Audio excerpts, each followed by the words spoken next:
นี้มันรวมกันเนาะก็กล้ามามีได้ได้หันนี่เขากล้ามาหันนี่มาได้ว่าเราจะตั้งทำก็ตั้งทำขึ้นมาเลยก็แล้วแต่เนาะแล้วแต่เจ้าหมูว่าแล้วเนาะว่าเจ้า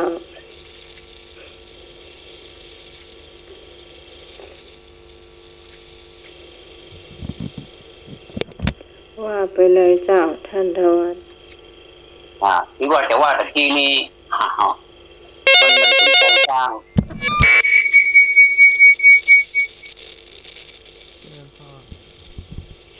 นมัสการครับผมแฟนบันแท้ครับรอบที่สองทำหลวงนิมนต์กะรอบที่สองแล้วทำหลวงนิมนต์วัดแม่ริมนี่ก็ตั้งทำหลวงครับเนาะครับหลวงเดือนนี้ร้อยเพิ่นตั้งกันธรรมดาของเพิ่นตั้งเดือนนี้เนาะเดือนนี้เนาะเท่านั้นนะโบราณล้านนาของเรานะเดือนนี้เท่านั้นนะเดือนอื่นเพิ่นไม่ได้สนใจแต่เดือนนี้สังคมเปลี่ยนไปอันนี้ไม่ได้ว่าไปเนอะพูดถึงว่าตามเนื้อผ้าตามหลักความจริงนะเปลี่ยนไปก็เลยต่อตั้งกันแบบเดือนไหนก็ได้เนาะซึ่งก็บอกเป็นยังก็บอกคัดข้องก็แล้วแต่ท่านจะสะดวกอย่างไรก็แล้วแต่ท่านนะก็แล้วแต่เพราะว่าประเทศนี้เป็นของจริงหน้าหมู่เนาะเอาก็อันนี้ว่าบ่ได้เนอะว่าบ่ได้นี่เอามาอู้ถึงโครงสร้างของพระพุทธศาสนาเอามาอู้ถึงพุทธศาสนาพุทธศาสนานี่มีองค์ประกอบสำคัญส่วนเนาะก็คือนี่พระพุทธที่เอาขึ้นต้นมาก็พุทธสมัยก็ขอนอบน้อมองค์พระสัมมาสัมพุทธเจ้าลานะคือพระพุทธเจ้านี่คือผู้รู้ผู้ตื่นผู้เบิกบานรู้สัจธรรมตื่นจากการครอบงำของกิเลสผู้มีจิตใจเบิกบานก็คือเบิกบานจากเหตุคือรุดจากกิเลสไปแล้วเนาะอันนี้อาจจะเป็นปัญหาในข้อนี้ข้อหนึ่งเป็นไปเนี่ยสองก็คือโครงสร้างของพระธรรมเนาะพระธรรมก็คือความจริงที่พระพุทธเจ้าตรัสรู้และนำมาสั่งสอนผู้อื่นคือหูและก็ปฏิบัติตามมันจะนำไปสู่ความหลุดพ้นจากความทุกข์วันนี้เราเพื่อเราจะได้แบ่งเบาภาระความทุกข์ที่มันออกไปหมดเราไม่ได้อ้วงมันอย่างเดียวนะเนาะมันก็มีสูตรและให้แบ่งภาคส่วนแยกออกมาในอันใดแห้งอันใดน้ำเนาะก็ว่ากันไปส่วนนั้นที่สามก็คือพระสงฆ์คือสาวกผู้ปฏิบัติตามคำสอนของพระพุทธเจ้าสาวกนี่ก็น่าออกปัญหาเนาะว่าสาวกคืออะไรแต่จะนำคำสอนดังกล่าวมาถ่ายทอดให้แก่ประชาชนอย่างเงี้ยพระภิกษุก็เป็นสาวกแม้แต่พุทธศาสนิกชนที่หูธรรมที่ได้ไปฟังธรรมมาแล้วมาเผยแพร่ก็เป็นสาวกเหมือนกันคือในพุทธบริษัทแม่ก็คุณสมัยมีอุบาสกอุบาสิกาเขาขาดมาได้ก็คือสี่หลักแต่พุทธบริษัทสี่นี่เอาละเนอะแต่เดียวเขาจะถามเอาเลยบอกข้อแรกเอาเลย โอ้แต่ที่อาจารย์สมัยจะถามอย่างสุมาเรื่องอาจารย์เพิ่งจะถามเรื่องอย่างนิมนต์เพราะว่าจะโอนที่ผมเลยก่อนอาจารย์สวัสดีครับผมผมต่อเลยครับแม่เจ้าครับผมครับอันนี้เป็นโทรศัพท์ของคุณวิสมัยแน่ๆฮะต่อเบอร์ใหม่เนี่ยไปมาใจเนอะรับไปยังเอาเลยขออนุญาตขออนุญาตพุทธบริษัทที่ได้แก่ภิกษุณีอุบาสกอุบาสิกาทราบแล้วเนาะอันนี้เหมือนเขาออกข้อสอบเนาะทราบแล้วนะคือภิกษุณีอุบาสกอุบาสิกาทราบแล้วแต่อยากทราบว่าภิกษุณีอุบาสกอุบาสิกาคืออะไรอันนี้ต้องมีข้ออย่าจึงตอบได้เลยเนาะเอาก็เปลี่ยนกับต่อกันเข้ามาว่าภิกษุณีอุบาสกอุบาสิกาหมายถึงไผ่ข้องคือไผ่ข้องพระหูหมดท่านจะบรรยายมาหมดเลยท่านหูข้อ ก็บรรยายมาข้อนี้เอามาป้อกัน แล้วก็เป็นความถูกของคือมวลเนาะเจอเลยเนอะหมายเลขโทรศัพท์ 052-010-462เจ้า1เบอร์แล้วก็เบอร์ทางพิเศษแถมก็คือทางคนที่สมัยมีก็เจ้า092-643-6538เกิดตั้งปุ้นขัดข้องนะเจ้าต้องทางอันนึงเป็นโทรศัพท์ประจำสถานีอันนึงเป็นโทรศัพท์ส่วนตัวก็คือมือถือสะดวกช่องทางไหนเชิญช่องนั้นช่องทางนั้นได้เลยเนอะเชิญท่านจ่ายแรกเลยมาเลยภิกษุณีอุบาสกอุบาสิกาเชิญท่านอธิบายได้นี่ไม่ยากนะเจ้าไม่ยากยากอะไม่ยากนี่ไม่ยากถามเป็นพื้นเนาะสุขใจคือใจอุบาสกคือใจแดงอุบาสิกาคือใจเชิญเนาะ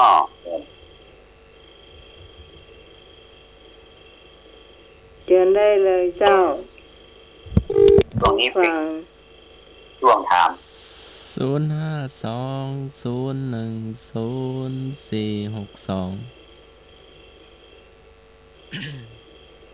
เนาะมันยากเนาะคุณพี่สมัยว่ายากก่อนในความอ่านมันยากเนาะไม่ยากอุบาสกอุบาสิกาก็อยู่ในตัวเรานี่เนาะครับผมตัวเราเนี่ยแล้วก็เราจะได้รู้จักว่าเขาคือไผ่จะได้ทำหน้าที่ของเขาครับผมแล้วพี่พรน้องโมทนารับสายแล้วเนาะครับผมเจ้านมัสการครับผมแฟนพันธุ์แท้ครับเอาว่าใจอธิบายมาภิกษุแปลว่าผู้ขอครับเนาะ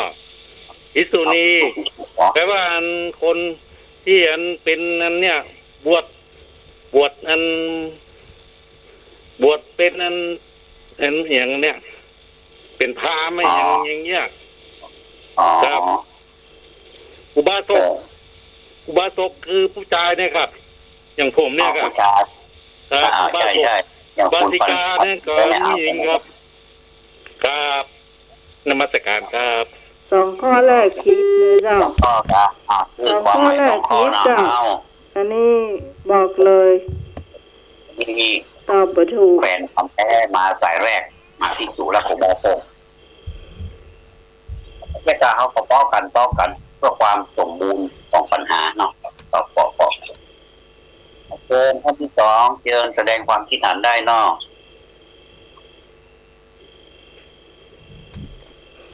ภิกษุจะเป็นผู้ขอได้ไหมแต่เดี๋ยวเราจะได้ว่าภิกษุคือไผ่ฟ้องมันเดี๋ยวอาจจะเนี่ยนำมาซึ่งการอธิบายต่อไปเนี่ยเพิ่มเติมต่อยอดไปที่อย่างนี้ความหมายของภิกษุณีอุบาสกอุบาสิกาแตกต่างไปจากนี้บ้างไปเนาะสายที่2เจ้านมัสการครับผมแฟนพันธุ์แท้ครับว่าไปภิกษุนั้นเป็นผู้ขอนั้นผมฟังลีลาวดีครับนั่นน่ะที่เปิ้ลนั้นเป็นลีลาวดีเลวตาครับนั่นละนมัสการครับอาจารย์แสงจันทร์มันก็มาลูกอาจารย์แสงจันทร์วันนี้ว่าขอบคุณอนุโมทนาตัวลีลาวดีนี่เป็นธรรมะชั้นสูงอย่างดีจัดเรียบดีน้องได้ยินโทรศัพท์ที่ว่าภิกษุณีอุบาสิกาเพิ่มเติมก็ภิกษุกับอุบาสกแล้วเนาะเดี๋ยวพรุ่งนี้ต้องดูเบอร์ที่โทรมาแล้วก็มาเนี่ยต้องเอาคนหน่อยท่านต่อไปก็เจอเนาะช่วงผมลังถามพุทธบริษัท4ได้แก่ภิกษุณีอุบาสกอุบาสิกาอยากทราบว่าทุกคนโทรเข้ามาเลยเจ้าไม่นวลโทรเข้ามาเลย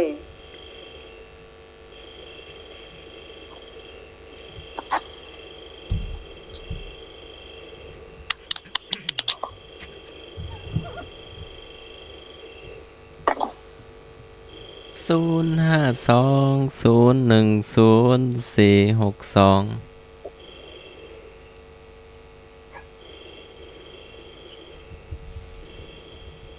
ีวันพูดพรอยู่ก่อนเนี่ย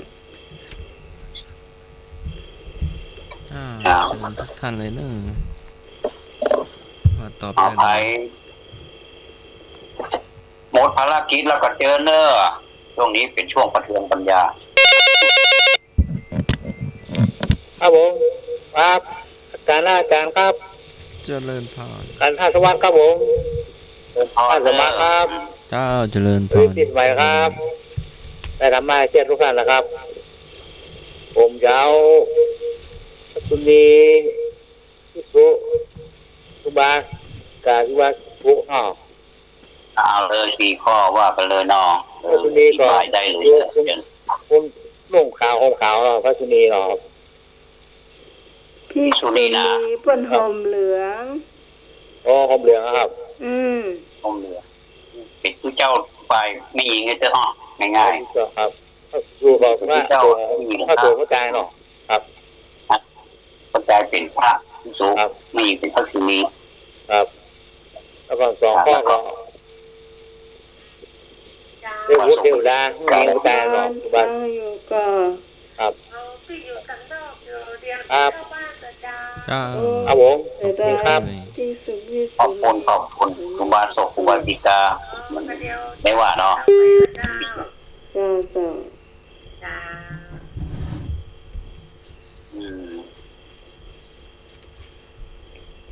ภิกษุนี่ก็คือพระสงฆ์นะเจ้าที่คุณผู้ฟังกลางวันเนี่ยเจ้า มาแล้วตายที่3 เจ้า เจ้า วิชาท่าสารวิชาท่าสมัครวิชาท่าทวัดตัวน้อ พรแม่บุญ พร ดีน้องหมาย เจ้า เจ้าถามว่าแม่นวลนะแม่นวลมาอยู่เนอะแม่นวลไปงานสาวดำเมืองฟ้าวปุ่น นวลไปอยู่เจ้า ว่าแม่นวลว่าเขาบอกเขาเหนื่อยเราไม่ได้อยู่อ่ะเจ้า ไปบ่าวดอกแดงก็ได้เนอะดีเก่งธรรมะนะเจ้า เกี่ยมได้ยินคำถามว่าใดก็ พุทธบริษัท4ได้แก่1ภิกษุ2ภิกษุณี3อุบาสก4อุบาสิกาทราบแล้ว แต่อยากทราบว่าความหมายของภิกษุภิกษุณีอุบาสกอุบาสิกาคืออะไร คืออย่าง ความหมายของ อธิบายมาทีละอย่าง คืออะไร วันนี้เอาหันวันนี้เอาหมายเอาแล้วแต่ความหันว่าเอาหันว่าเป็นใครอ๋อ ที่น้องก็บอกไปอันหนึ่งภิกษุก็คือพระสงฆ์ที่เขาไปวัดตรงวันนี่ อุบาสกนี่ก็เป็นอย่างไม่ได้เป็น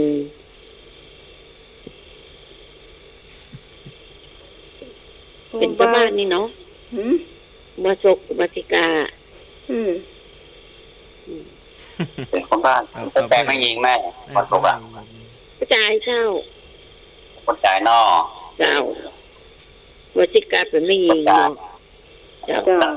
เราอุบาสิกาเป็นไม่ยิงคนจ่าย อุบาสิกาเป็น แล้วไม่ยิงเหรอ ไม่ยิงอุบาสิกาเจ้า อุบาสิกานอ เจ้า ภิกษุณีแม่ ที่สุนีนี่เป็นไม่ยิงกะ เป็นไม่ยิงที่ เจ้าเป็นนุ่งชุดสีเหลืองเนาะพิษุนีอ่ะ เนื้อที่สีเหลือง เจ้า ที่บวชเป็นที่เจ้าไม่ยิงอาจจะออกนอ เจ้า พระ บท ผู้หญิง เจ้าเป็นไม่ยิงเจ้า ถ้าสมัครเอาตอบเด็กวัดเนาะ ฮะ เจ้า อันนี้เพิ่นคือโคมหมดแล้วเนาะแม่เดี๋ยวเขาก็จะได้ต่อยอดต่อไปเนาะอันนี้เอาตอบแบบบ้านๆตอบแบบบ่ฮืออึดอัดอ่ะไม่ใช่เอาตามวิชาการเป๊ะนะเอาที่เขาตามองหันน่ะตาเขามองอยู่ว่าบุคคลผู้นี้ถูกใครอย่างเงี้ยเขาก็ไม่ได้ว่าไปตอบที่ตอบถูกนะ ภิกษุณีเนี่ยภิกษุณีนี่เป็นกุมบาทเหมือนตู้เจ้าเลยเหรอ มีเจ้าแล้วก็มีโกนหัวโกนคิ้วโกนหัวเจ้าเป็นเหมือนใจเป็นอย่างอุปสกอุปสิกาเราอันนี้เป็นคนบ้านนุ่งขาวห่มขาวเนี่ยคนที่ไปวัดในพันทองอุบาสกอุบาสิกาเนี่ยเจ้ามันก็จะมีต่อไปอยู่ก็เมื่อฟังท่านไหนจะโทรเข้ามากับเจอได้เนี่ยเจ้า052-010-462ถ้าอาจารย์นิพนธ์นะเจ้าวัดดอยสะเก็ดถ้าฟังอยู่โทรเข้ามาได้เนอะ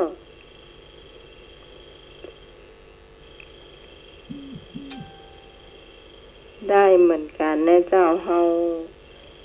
ยินดีต้อนรับพระก็ตอบได้ไม่ใช่ว่าชาวบ้านตอบได้อย่างเดียวต้องจะดีเนาะถ้าพระตอบนี่จะได้เป็นแนวทางสถานแบบโยมเลยยิ่งพระตอบเนี่ยจะเป็นแนวทางเจ้าเป็นผู้ถ่ายทอดก่อนเจ้า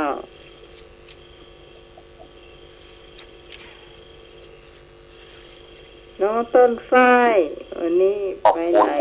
พี่สารีต้นเปล่าพี่สาปาบงเจ้าไอ้ขยาวเจ้านอกมันยากไอ้นึกเหรอนี่ไอ้นึกไปไหน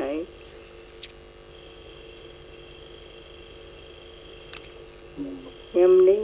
เสียไอ้นึกแต่เนอะ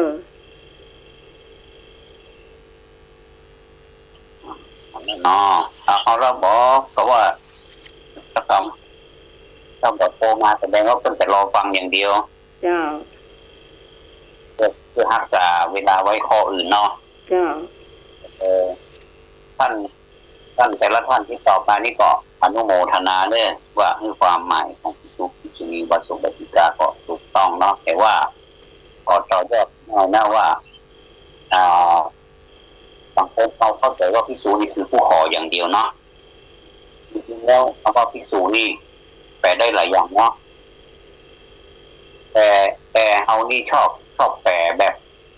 พิสดารแบบจริงใจแบบลึกซึ้งกว่าคำว่าผู้ขอนะบางทีเขาผู้ขอที่ถูกแล้วนะภิกษุแปลว่าผู้ขอก็ถูกละภิกษุแปลว่าผู้มีพิสาจารเที่ยวขอไปเรื่อยแต่ว่าขอของภิกษุนี่ไม่ได้ขอเหมือนขอทานนะเหมือนแบบเหมือนแบบขอทั่วไปนะไม่ใช่ว่าขยันขยอกันฮืออันนี้คือความหมายของภิกษุก็คือถ้าเอาบิณฑบาตเขาจะเดินไปตามถนนเนาะเขาเข้าไปในชายคาบ้านหรือว่าเข้าไปในบ้านเลยอย่างเงี้ยอันนี้ก็บอกใหญ่พระเจ้าไปแสดงคือเดินไปใครก็ใส่ก็แล้วไปก็มาได้บังคับไปเพื่อความสบายใจของผู้ใส่บาตรอันนี้ยกตัวอย่างใส่บาตรอะไรนะแม้แต่การพานอื่นก็จ้างเขาก็ได้เจาะจงว่าจะต้องให้ต้องอันจะต้องให้เก้าอี้อันนี้ก็เป็นความหมายของคำว่าขอนะอันนี้พูดตามหลักความจริงความเป็นจริงนะภิกษุความหมายแห่งคำหนึ่งก็คือภิกขุหรือว่าภิกษุนี่คือว่าผู้เห็นภายในวัฏฏะไหนผู้เห็นภายในวัฏฏะสงสารนะคือหันไปความเกิดความแก่ความเจ็บความตายนี่มันวนเวียนอยู่แบบเนี้ยมันก็ไปไหนอ่ะมันเหมือนเป็นพายเรืออยู่ในอ่างมันก็ไปฝั่งมันไปอยู่อันนี้คือความภิกษุอันนี้เนาะรับฟังรวมแล้วก็นะได้คือความหมายข้อนี้ตัวเองนะว่าภิกษุจริงๆแล้วก็คือผู้ขอแล้วก็ผู้เห็นภัยในวัฏฏะก็วนเนาะวัฏฏะก็คือวนส่วนภิกษุนีนั้นนี่ก็เป็นที่สองที่เฮาฮ้องว่าบริษัทซีเฮาก็ฮ้องกันนะภิกษุนีวัสุบัติกาเฮาว่ากันไปจำติดปาก ที่สมัยประจำที่ปากอย่างที่สุดที่สุดมีบาสุบาสิกาจำที่ปากนั่นหรอเขาจำมาตั้งแต่น้อยๆแล้วหรอแต่ว่าเขาบอกแต่แค่ที่ความหมายคำแต่ความหมายที่เท่าไหร่นักเนาะที่สุนีก็คือหญิงผู้บวชเป็นที่สุนี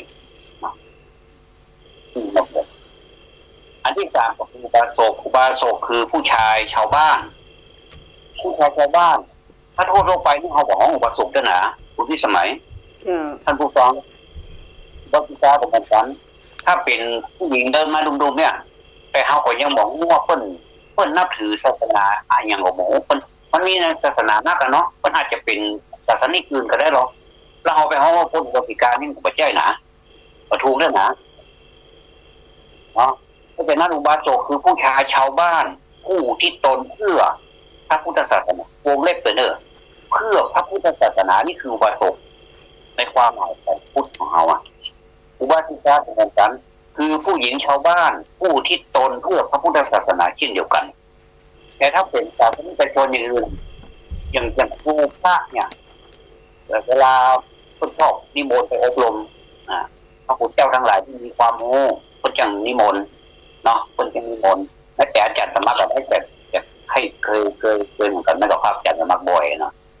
ครับผมบางทีคนที่มาฟังการบรรยายธรรมของเขาเนี่ยบัดเจ้าพูดของมีนะคุณพี่สมัยบัดเจ้นะติดเจ้าอื่นนะเวลาเพื่อนบอกผู้คนเป็นยังเตรียมปนมือไหว้พระเลยแกก็จะทำเฉยก็คือประเทศศาสนาของแกอันนี้ก็ถือว่าเป็นอุบาสกก็มาได้อุบาสิกาก็มาได้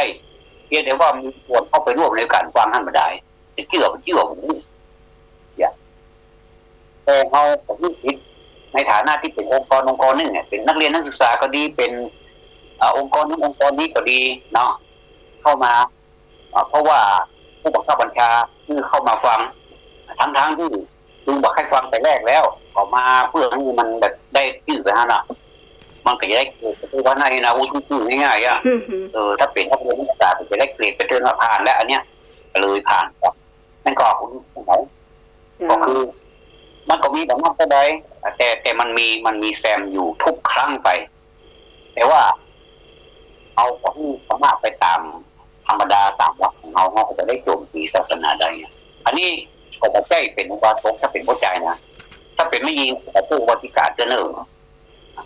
เพราะฉะนั้นในวันนี้จะควรท่านทั้งหลายมาแยกว่าอันใดเป็นน้ำอันใดเป็นแห้งนั่นก็เป็นอันใดเป็นอันใดเป็นอันใดอันอย่างนี้ก็อันนี้ก็ต่อยอดเพียงเท่านี้กันเนาะแต่เลยก็ต้องมีเนี่ยเลยละเนาะฮัลโหลมีสายมาเนาะ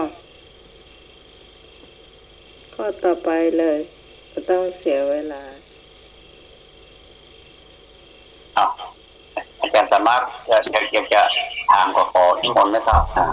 ร่วมกันนมัสการครับผมแฟนพันธุ์แท้ครับคนจีนก็มีหรอคนจีนน่ะคนจีนเข้าวัดก็ไว้มีหรอครับคนจีนน่ะมันเข้าไปทำบุญอย่างในวัดมีเลยคนจีนเป็นพูดของมีนะคุณโยมคนจีนเป็นพูดแม่ดินเนี่ยมีคนจีนมันมาเป็นพูดก็มีเป็นเจ้าอื่นก็มีนะนี่ก็ไทยใหญ่ก็มีหรอมันปนกันไปครับนมัสการครับมันปนกันไปเนาะเพราะฉะนั้นนี่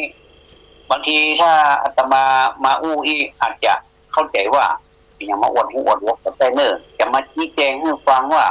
ความจริงเป็นอย่างนี้เขาจะได้เข้าใจกันถูกอีกบ่ได้ว่าที่เขาเข้าใจนี่เขาไปต่อยอดไปเห็นจะไปว่าคนอื่นว่าแบบบอกงูเด้อว่าอย่างนั้นเนาะที่เขาได้ฟังเขาได้งูนักเอายินดีเอาอนุโมทนาเนาะ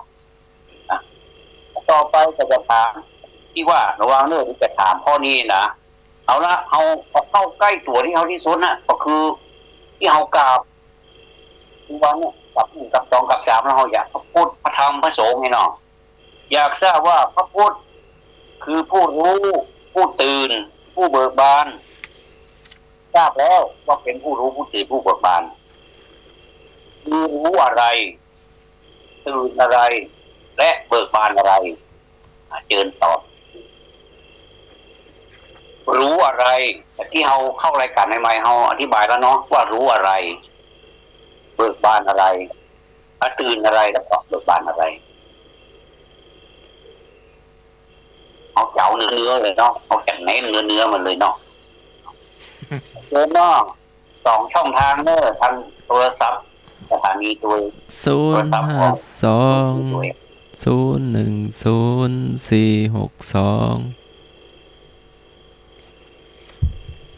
เจ้า อันนี้เขาถามพ่อเดียวว่านะมาถามพระสงฆ์ละว่าสาวกก็นะมาถามแล้วเนาะจะเอาเป็นเดียวที่เขากราบไหวเนี่ยวันนี้เจิญเชิญชวนแล้วเชิญชวนพุทธะแปลว่ารู้เนาะตื่นเบิกบาน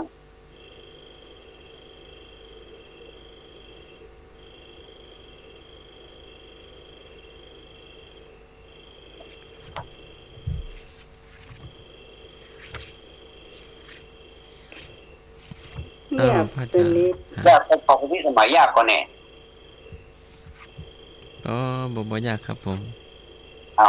อาจารย์สมัครบ่ยากเนาะบ่ยากนะผมว่าผมบ่ยากนะครับ ก็พุทธะเนี่ยแปลว่าผู้รู้ผู้ตื่นผู้เบิกบานน่ะรู้อะไรตื่นอะไรและเบิกบานอะไรตะกี้ตอนเข้ารายการผมก็อธิบายแล้วเนาะว่าคืออะไรเนาะผมบอกว่ากันเดียวอาจจะเป็นคำถามนะนี่เป็นคำถามแท้ละครับตามสัญญานั้นจะให้ดีเลยครับ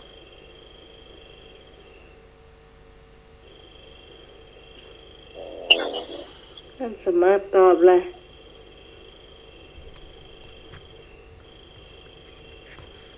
ผู้รู้ผู้ตื่นผู้เบิกบาน รู้อะไร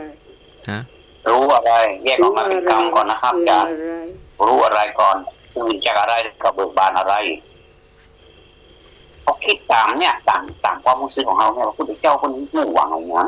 ตื่นจากอะไรเบิกบานอะไรเงี้ย พระอริยสัจสี่ ครับอริยสัจสี่มาหน่อยนะมาละอริยสัจสี่ครับอันนี้รู้เนาะ ครับผม ตื่นจากอะไรอาจารย์ตื่นจากการครอบงำจากความโลภความโกรธความหลง เอาท่านอาจารย์แยกออกไปนี่ก็คือกิเลสนั่นแหละจากความโลภของความหลงได้ความรู้ใหม่เพิ่มมาแต่เบิกบานจากอย่างครับเบิกบานจากกิเลสพ้นจากกิเลสแล้วจากกิเลสแล้วโอ้อาจารย์สุดยอดอนุโมทนาขอบพระคุณครับอันนี้คือคำตอบที่ถูกต้องเนาะอาจารย์จะมีความรู้เดี๋ยวผมอยากจะตอบมาได้อันปัดชาวบ้านตอบเนาะท่านใดที่จะตอบเติมก็ขออาจารย์สมาร์ทหรือว่าจะตอบเหมือนก็บอกว่าเหมือนที่จะจากแตกต่างจากนี้ก็ขอต่อยอดได้เกินเนอร์เอาหูแล้วเนาะคำตอบเนาะอย่างคำตอบที่เบิกทางแล้วเนาะขอบคุณครับขอบพระคุณครับที่เพิ่นเบิกทางให้เป็นชุดเย็นแล้วละเพิ่นมีไฟฉายเอาละเดี๋ยวนี้สว่างแล้วเขาแค่หูแหมว่าเพิ่มเติมจากท่านครับผมครับนี่อันนี้ก็เดานะครับไปว่าคล่องอ่ะไปวัดพ่องบ่ไปวัดต้องครับผมถ้าพูดคือผู้ตื่นผู้รู้แจ้งว่ารู้แจ้งรู้แจ้งว่าพอเราเกิดมาเนี่ยมีที่เกิดมาแล้วต้องเกิดตั้งดับไปเกิดมาก็ดับไปครับมาดับไปก็คือหูสัจธรรมนั่นนะความจริงของธรรมนั่นเนาะครับพระธรรมก็เราเป็นที่พึ่งสรณะของพระธรรมเรามีที่พึ่งของพระธรรมครับ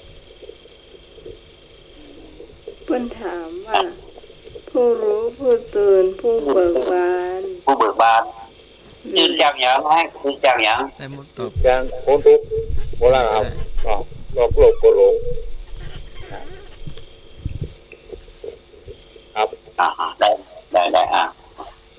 จบแล้วครับลงวิธีนะครับครับขอบคุณอนุโมทนา อว่าแก้วกล้านะชาวพูดนี้แก้วกล้านะแก้วกล้าในสิ่งที่ควรแก้วกล้าไงเวลาถามถ้าเราตอบไปได้นี่ต้นก็จะได้เฉลยให้ฟังเนาะก็บอกเป็นอย่างนะคนอาตมาก็เป็นคนที่ไปคิดหัวคนหนึ่งแต่ว่ากล้าไปได้คนที่สมัยนี้ความหมายว่าอย่างไรเจิญเอาความเบิกบานกันแล้วกันเนาะเบิกบานจากหมายความว่าเขาไม่ได้ยึดติดกับสิ่งเหล่านั้นแล้วเขาจะรู้ตลอดเวลาว่าสิ่งเหล่านั้นเป็นสิ่งดีหรือว่าไม่ดีบางคนยึดติดจับ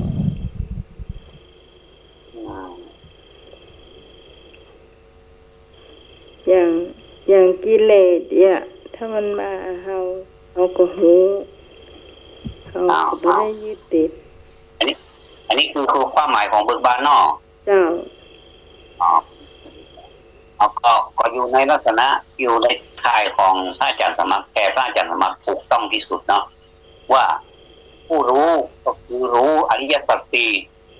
หรือว่าสัจธรรมที่คุณลุยตะเกียบวัฏจันทร์นะครับคือความจริงคือเกิดและก็ดับถูกต้อง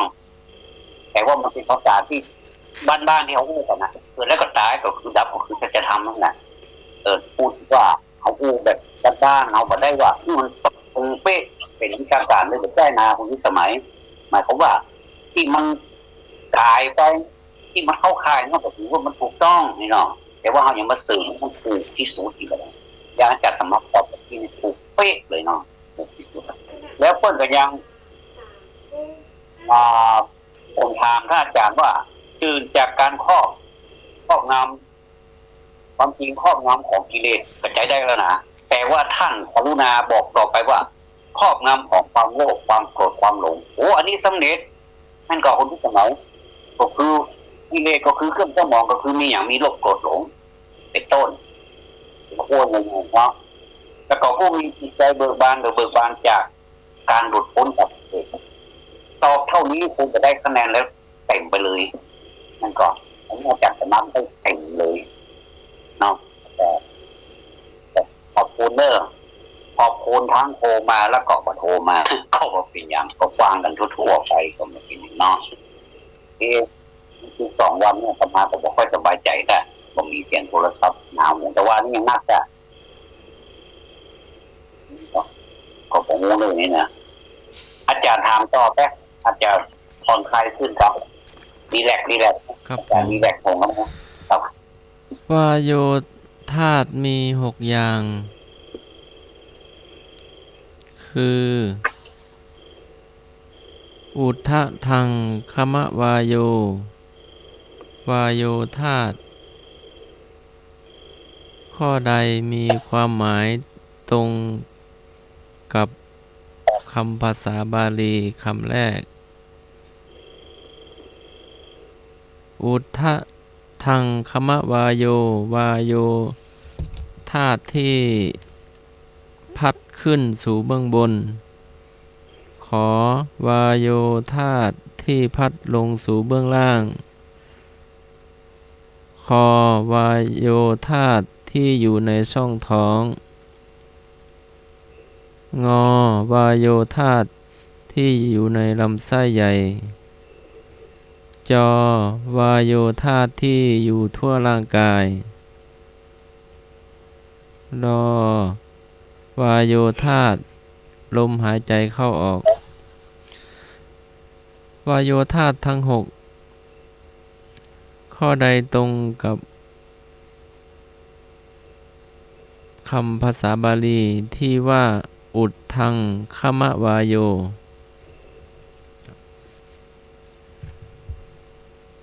เป็นพระอภิธรรมนะครับเข้าใจคำว่าอุทธังแปลบ่ได้เจ้าก็เดาก็ได้เนาะเอาให้เหลือ2 ข้อก็ได้กอไก่วาโยธาตุที่พัดขึ้นสู่เบื้องบนขอไข่ วายโยธาตุที่พัดลงสู่เบื้องล่างจากมีถึงข้อดอเด็กก็เหลือ2ข้อ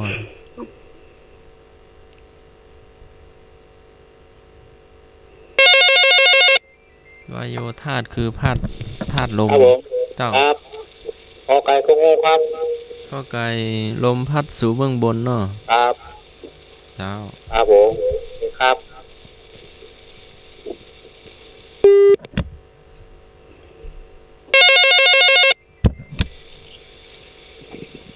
เจ้าเอาตัวไอ้หนุ่ยเนอะ ตัวไอ้หน่อยแม่บูน เอาสู่เบื้องบนนะเนาะ เจ้า เจ้า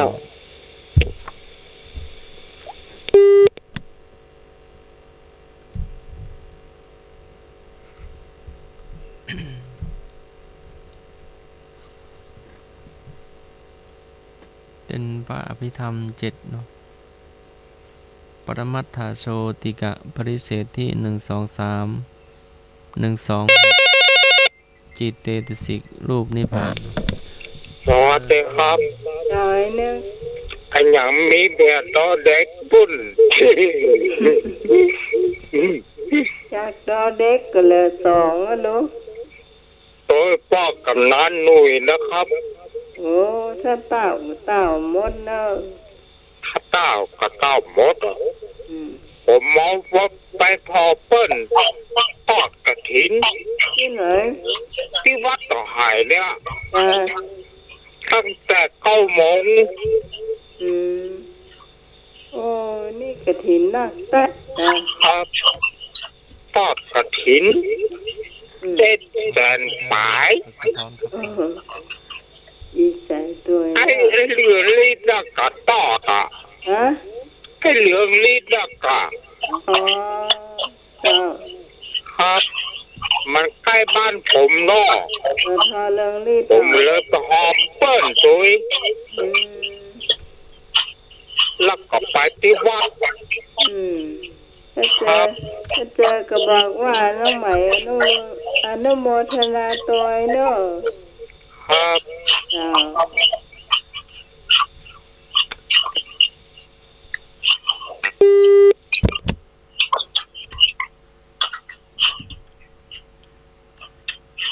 ครับผมพระอาจารย์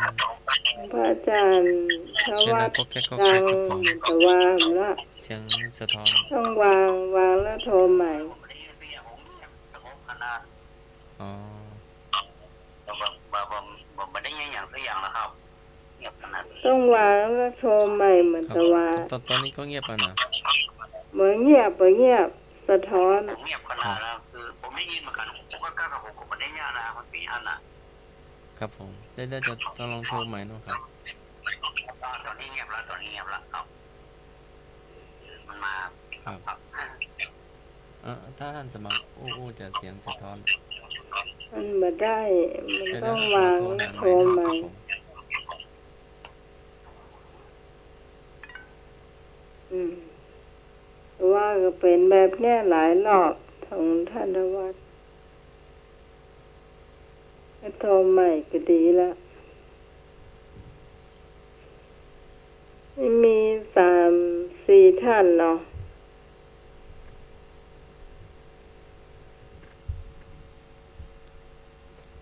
ครับผม ได้ยัง ฮัลโหลพระอาจารย์ทวัฒน์ ครับ ดีละ ได้ยิ ครั น บผม ครับ ได้ยินชัดเจนครับ เดี๋ยวถ้ามีเสียงรบกวนมันต้องวาง โอ้ลายมันดึงแบบเนี้ยครับ มันดึงเสียงอย่างที่เบาเข้ามา มันบ่เหมือนสายตรงเนาะ ของฟรีมีในโลกครับ อืม ตัวลายฟรีอย่างนี้ก็ ช่วยได้เยอะนะ แม่น ของฟรีมีในโลกครับก็ต้องโทนเอาหน่อยเนาะคนน้องอ่ะ ขอน้องใหม่ไปได้มันชัดเจนกว่าเยอะเลย ครับ อืม อ่ะ อันสมัครเฉลย ท่านอื่น มีเห็น มีแล้ว ก็ กัน 052010462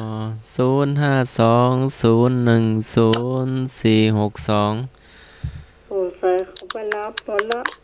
วายโยธาตุมี6อย่าง อุทธทังคมวายโย วายโยธาตุที่พัดขึ้นสู่เบื้องบนถูกเลยหน่วยนำมาถูกต้องหน่วยนำถูกต้องอะโทคมวายโย วายโยธาตุที่ลมพัดลงสู่เบื้องล่าง กุจฉิทวายโย วายโยธาตุที่อยู่ในช่องท้อง โกตถาสายะวายโย วายโยธาตุที่อยู่ในลำไส้ใหญ่ อังคะมังคานุสาลีวายโย วายโยธาตุที่อยู่ทั่วร่างกายอัสสาสะปัสสาสาวายโย วายโยธาตุลมหายใจเข้าออกถูกต้องเนอะวายโยธาตุลมพัดสู่ด้านบนข้อไหนครับข้อ1มันก็ข้อกอครับผมแม่นแล้วครับข้อกอไก่ข้อกอครับผมขออนุญาตอันต่อยอดหันน้อยเนาะก็เดี๋ยวก็จะเป็นเรื่องสงสัยต่อไปติดตามไปแหมก็จะบ่ได้ความรู้อย่างกันนะครับเพียงแต่ว่ากำเดียวแป๊บๆลืมไปแล้วเนาะขออธิบายนี่น้อยนะเมื่อก็เรียนภาษาตั้งสถานีแล้วจ้ะคือเป็นโรงเรียนนึงเนาะแต่ว่าเป็นโรงเรียนแบบบ้านๆน่ะแบบบ้านๆบ่ได้มีวิชาการอย่างนั้นแต่ว่าเฮาก็แทรกเข้าไปเนาะเมื่อมีโอกาสอุทังอุทังนี่แปลว่าเบื้องบนเนอะท่านผู้ฟังทั้งหลายอุทังนี่แปลว่าเบื้องบนก็ถูกละลมมันขึ้นทางบนน่ะเนาะแม่นก็อาจารย์ครับผมอุทังนี่แปลว่าเบื้องบนนี่ภาษาบาลีนะเพราะฉะนั้นนี่จะรู้บาลีถ้าเฮาปะเป็นประโยคบาลีนะอันนี้ขอเสนอเนอะมาใช่ว่าบางอาจที่จะไปแนะนำไปชี้แจงอย่างท่านแต่ขอเสนอเนอะแต่ถ้าท่านเอาไปพิจารณาแล้วท่านทำได้นะก็จะเกิดประโยชน์อย่างมากเลยถ้าสมมติว่าท่านปะ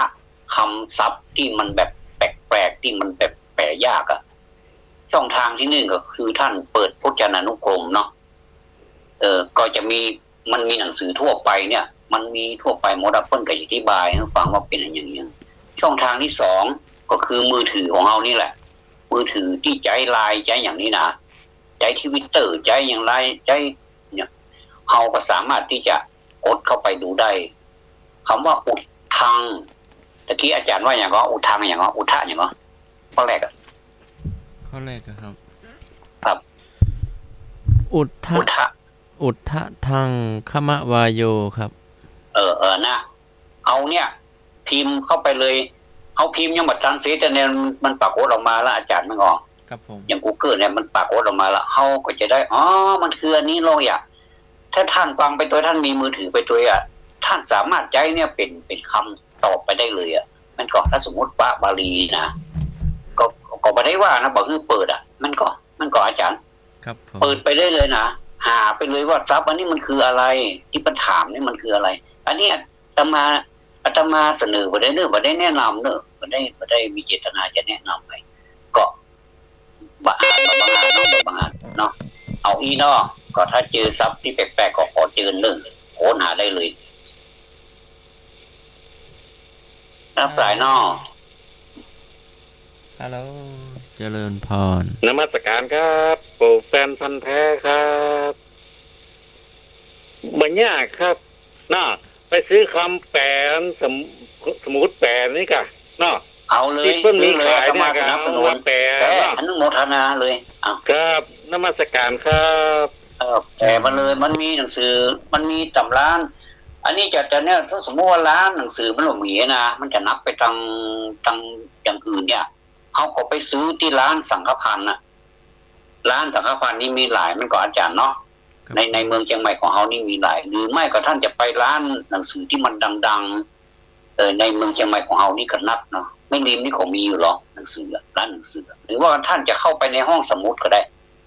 ห้องสมุดนี้เป็นห้องสมุดประชาชนเพิ่นนี่เปิดรับเฮาตลอดในเวลาราชการ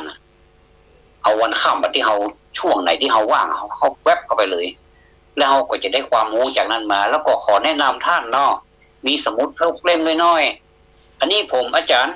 ผมมีโครงการอย่างนึงนะวันนี้เนี่ยผมกำลังจะฮีบเนี่ยอาจารย์เข้าใจก่อนผมกำลังจะสะสมดีกว่าเดี๋ยวฮีบเนี่ยอันพุทธพิสมัยก็จะไปกันใหญ่แล้วเนาะเอาสะสมดีกว่าเนาะ ผมกำลังจะสะสมสมุดพกแบบเอาพกพาไปไหนมาไหนได้ละแล้วผมก็จะมีปากกาแล้วมีดินสอมียางลบมีมีดเหลาดินสอได้จะแจกนะจะแจกท่านผู้ใดที่ตอบปัญหาได้เนี่ยเขาก็สะสมไว้ผู้ที่สมัยสะสมไว้กับว่าใครตอบปัญหาเก่งไปอย่างนี้เขาก็จะมอบเป็นบรรณาการให้คือเปิ่นไปสมุดพกหรือไม่ก็จะแจกทางผ่านทางรายการนี้หมดเลยนะคือไผ่กระจ้างที่เป็นแฟนคลับเขาเนี่ยเขาแจกเปิ้นหมดแล้วก็ให้เปิ้นไปบันทึกเนาะพอนะสักปีนึงนะท่านจะหูจากท่านบันทึกเนี่ยเยอะแยะเลยแบบพิสดารเลยท่านอาจารย์สมัครเชื่อก็ครับผมท่านจะหูมากเลยสมมติว่าท่านสมัครถามไปตะเกียเอาโยมบันทึกไว้ละมันเป็นอย่างนี้เราอยากวันนั้นวันนี้ถ้าท่านนั้นอธิบายเพิ่มเติมเข้าไปแหมนอกรายละเอียดเป็นไรว่าตอบวันนั้นวันนี้แล้วเราตอบอีบถูกแล้วนี่อันเนี้ยข้อตอบที่ถูกก็คือข้อกออย่างแกอุทังอุทะก็คือเบื้องบนนั่นนะท่านก็จะได้ติดตาไปตลอดท่านสงสัยขึ้นมาเมื่อใดก็สมมุติของท่านท่านก็เปิดอ่านโอ้สบายเพลินดีเปิดอ่านความเก่าความหลังเอานี่นะเอานี่มันยุคไข่พะโล้ลงแต่ละอ่อนมาเดียวมันยุคสปาเกตตี้นะครับอาจารย์ครับผมสปาเกตตี้นี่มันยาวนะไข่พะโล้นี่มันก็อยู่ในถุงประมาณสัก2 แกน 3 แกนนะแต่ก็มันก็มีคุณค่าเหมือนกันนะไม่ใช่ไข่พะโล้มันหมดสภาพไม่ใช่นะครับ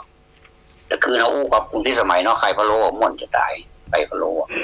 เอามาอู้กับไข่หัวกันพวกเนาะเอาละครับเก้าอี้นะครับที่ผมขอเสนอครับขอบคุณครับสปาเกตตี้วอเตอร์แอนด์ฟาร์มาซีเราต้องคือเครดิตละอ่อนก่อนนะเอาเป็นไข่พะโล้แต่2อย่างนี้ทั้งไข่พะโล้แล้วก็สปาเกตตี้เนี่ยก็นูนซึ่งกันและกันนะไม่ใช่ว่าจะสอนให้รอว่าอาศัยความคิดของตัวเองเท่านั้นผู้ใหญ่ไม่ต้องเป็นพ่อแม่ไม่ต้องนับถือไม่ใช่นะอันนี้ต้องเคารพเหมือนเดิมอันใดที่มันเป็นชนได้ก็คือแยกมองไปอย่างไม่ย่างอันใดที่ควรจะนั่นก็นั่นอันใดที่ควรจะบ่นั่นก็บ่นั่นถ้ามันนี้มันถึงนี้เนาะคุณพี่สมัยเนาะถ้ามันแบบนี้มันดูแบบนี้เจริญพรนมัสการครับผมแฟนพันธุ์แท้ครับเขาบอกใจอันไข่พะโล้ครับท่านเขาเป็นลาบครับเนาะลาบเนี่ยครับโอ้เหมาะขนาดเลยลาบเนาะเข้านึ่งฮ้อนๆเนี่ยโอ้จำกินแล้วโอ้เหมาะเนาะครับเหมาะนะครับก็ได้ลาบก็ได้ก็อันนี้นั่นนะเดี๋ยวจะขออนุญาตท่านผู้อำนวยการสถานีจะดำเนินรายการเฉพาะเรื่องสเปเฮล่านี่แหมสักช่วงหนึ่งดีกว่าเนาะเพราะว่ากูซื้อคันปากแล้วเฮ้ยกูซื้อกูซื้อเกินปากละก็คือถ้าหูอย่างมานี่จะอดมาได้ที่จะคือคนอื่นก็ได้รับทราบด้วยเนาะเพราะว่าประเทศนี้ไม่ใช่ของเราคนเดียวประเทศนี้ก็เป็นของประชาชนถึงหมู่เราก็เป็นพลเมืองในประเทศนี้เหมือนกันคำว่าพระนะครับอาจารย์เนาะพระแปลว่าพระแปลว่ากำลังนะครับเมืองแปลว่าเมืองมีกำลังนะก็คือถ้าพลเมืองไม่ใช่พระก็คือเป็นอย่างไรไม่ใช่เป็นพลเมืองละก็จะกลายเป็นแบบอ่อนแอไปแล้วอ่อนแอของเมืองไปแล้วเนี่ยนะเพราะฉะนั้นคำว่าพลเมืองนี่เกิดได้ทับทุกคนแต่ว่าคนชนชั้นไหนคนชั้นต่ำชั้นกลางชั้นสูงอย่างไรก็จ้างเนี่ยถือว่าเป็นพลเมืองทางนั้นแม่นขอข้าพเจ้าครับครับแม่ครับแม้แต่เขาเป็นภิกษุสามเณรก็จ้างเขาก็เป็นพลเมืองนั้นมันท่านจะไม่ถือว่าท่านเป็นภิกษุสามเณรเป็นพระธรรมดาเป็นเจ้าคุณเป็นพระคุณไม่ใช่พลเมืองผิดละท่านก็เป็นพลเมืองเหมือนคงก็เป็นพลเมืองให้แฟนพันธุ์แท้ก็เป็นพลเมืองคุณพี่สมัยก็เป็นพลเมืองอาจารย์สมัครก็แม่นทุกท่านเป็นพลเมืองนะครับเป็นกำลังของชาติได้ทั้งนั้นเลยนะครับขอบพระคุณครับอันนี้ผมจะขออนุญาตอาจารย์จัดสักช่วงนะผมจะอู้เรื่องหมู่เนี้ยกับพี่ล่ามันเนี่ยได้ดิมันยังมาแทรกนี่ว่ารายการนี้เครียดแปรไล่เนาะสุมาเตอร์มันคันปากออกมาได้สุมาเตอร์คุณพี่สมัยมีโมดต่อไปครับ ต่อไปเป็นกรรมเก่าก รรมเก่าวันนี้พระจะเสนอว่ายายเจอตื้อ ดีทุ่มไปละโอ้ไม่สมแต่ว่าก็บอกมาเนอะไม่สมเนอะ พระอาจารย์พระครูว่ามันไม่มีเพลงนะ ต้องมี แต่ว่าเปิดเพลงเดียวนะนอกนั้นเขา ตึมหูเปิด โทษสโลกันจนถึงเตี้ยคุณอาจารย์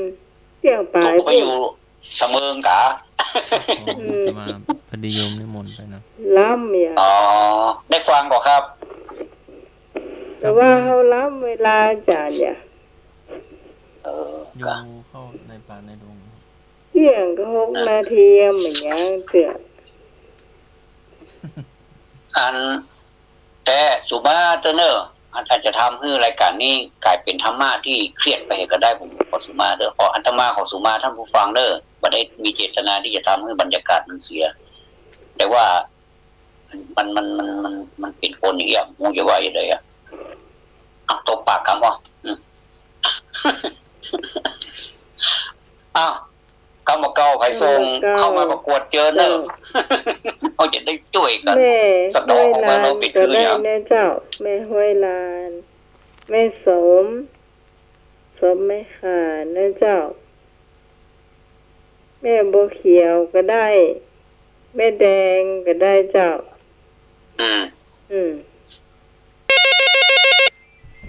แล้วเนอะกรรมเก่าแม่นก็กรรมเก่าเนาะ เจ้า เสนอคำว่า นมัสการครับผมแฟนบันแท้ครับ เสนอคำว่าอย่างไร บัดต้องอันสุมาครับ จัดรายการไปล่านี่ม่วนดีครับเนาะจัดเลยเนาะโอ้บัดต้องนี่เลยครับเนาะม่วนสเปเฮล่าเนี่ยเฮาอู้กันเนี่ยม่วนขนาดเลยครับเนาะครับนมัสการครับ ม่วนก็ ขอบคุณ เก็บความรู้สึกนี้ไว้ก่อนโตมาตลอดเนี่ยคุณผู้ฟังเพิ่นเบื่อแล้ว เอาเสนอเชิญท่านเสนอได้เลย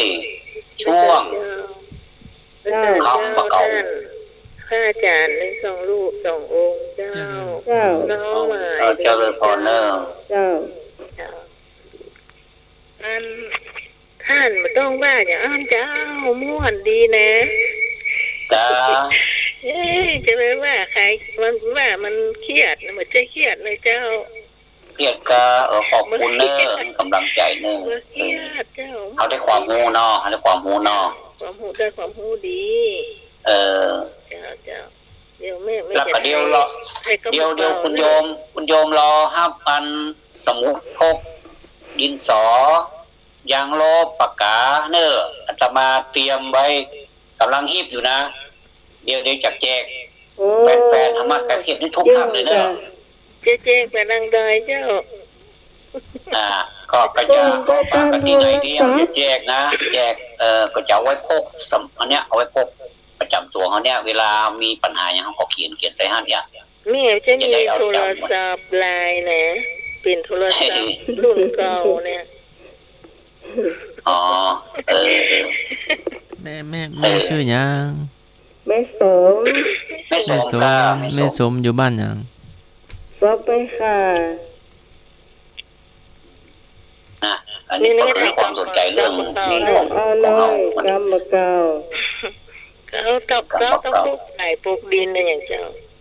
อย่างก็ เขาต้องคุกไก่ปลูกดิน เขาต้องโคกหายปกดิน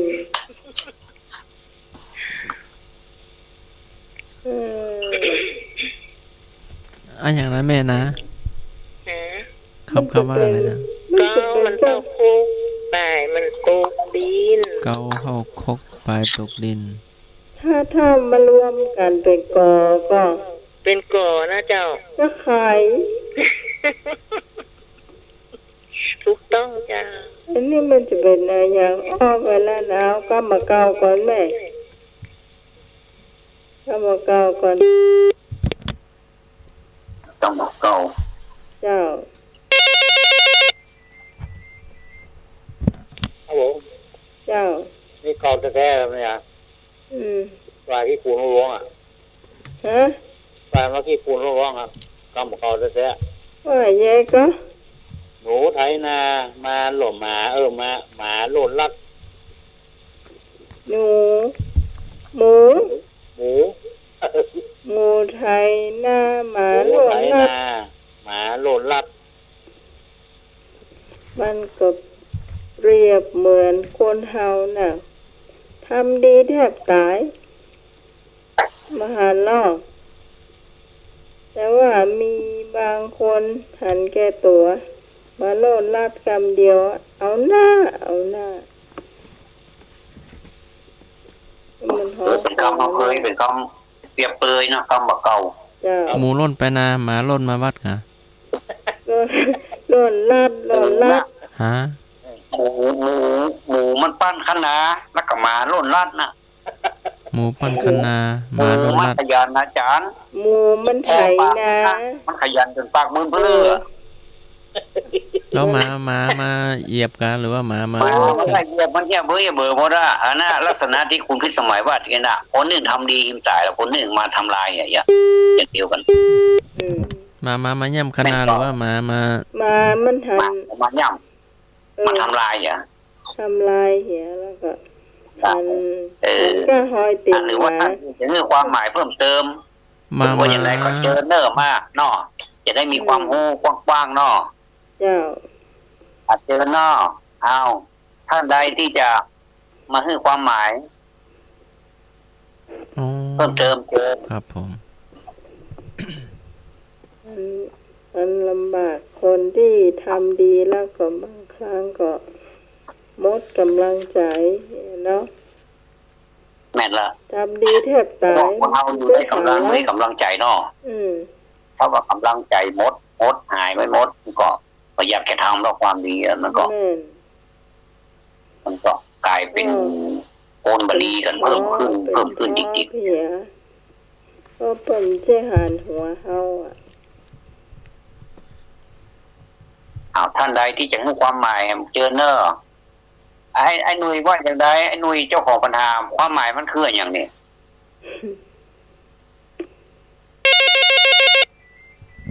ครับผมครับความหมายมันก็ตีได้กว้างของเราเอาญาการเนี่ยงานนี่ละอยู่เบื้องหลังเนาะเขาปิดทองหลังผ้าไอ้ล่ะอาหารเนาะ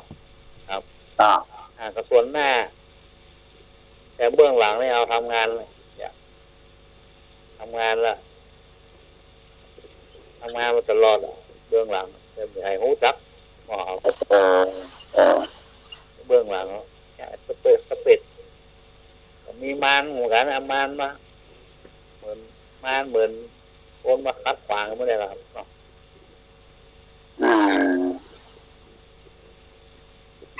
อย่างสมมติอย่างเพื่อความตั้งใจของมารสมมติยกตัวอย่างง่ายๆเนาะวันนี้หนุ่ยทำงานวันค่ำนี่นะครับเห็นตายนะก็จะได้พักสักกรรมนั่งพักสักกรรมอย่างสักกรรม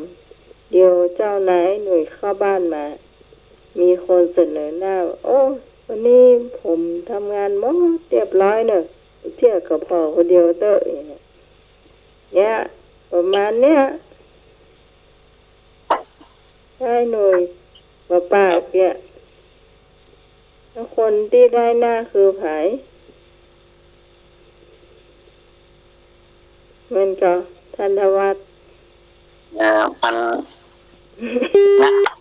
เอาไปนึกถึงหน้ากับนักลำไปนะนึกถึงโลกธรรม8เกินไปนะแล้วก็ค่อนข้างที่จะนับข้างด้วยนะโลกธรรม8นี่ความจริงเปิ้นคือมาเป็นเครื่องระลึกคิดไปได้ว่าเมื่อมันมีลาภมันต้องเสื่อมลาภมันก็ของสมัยเมื่อมียศเสื่อมยศ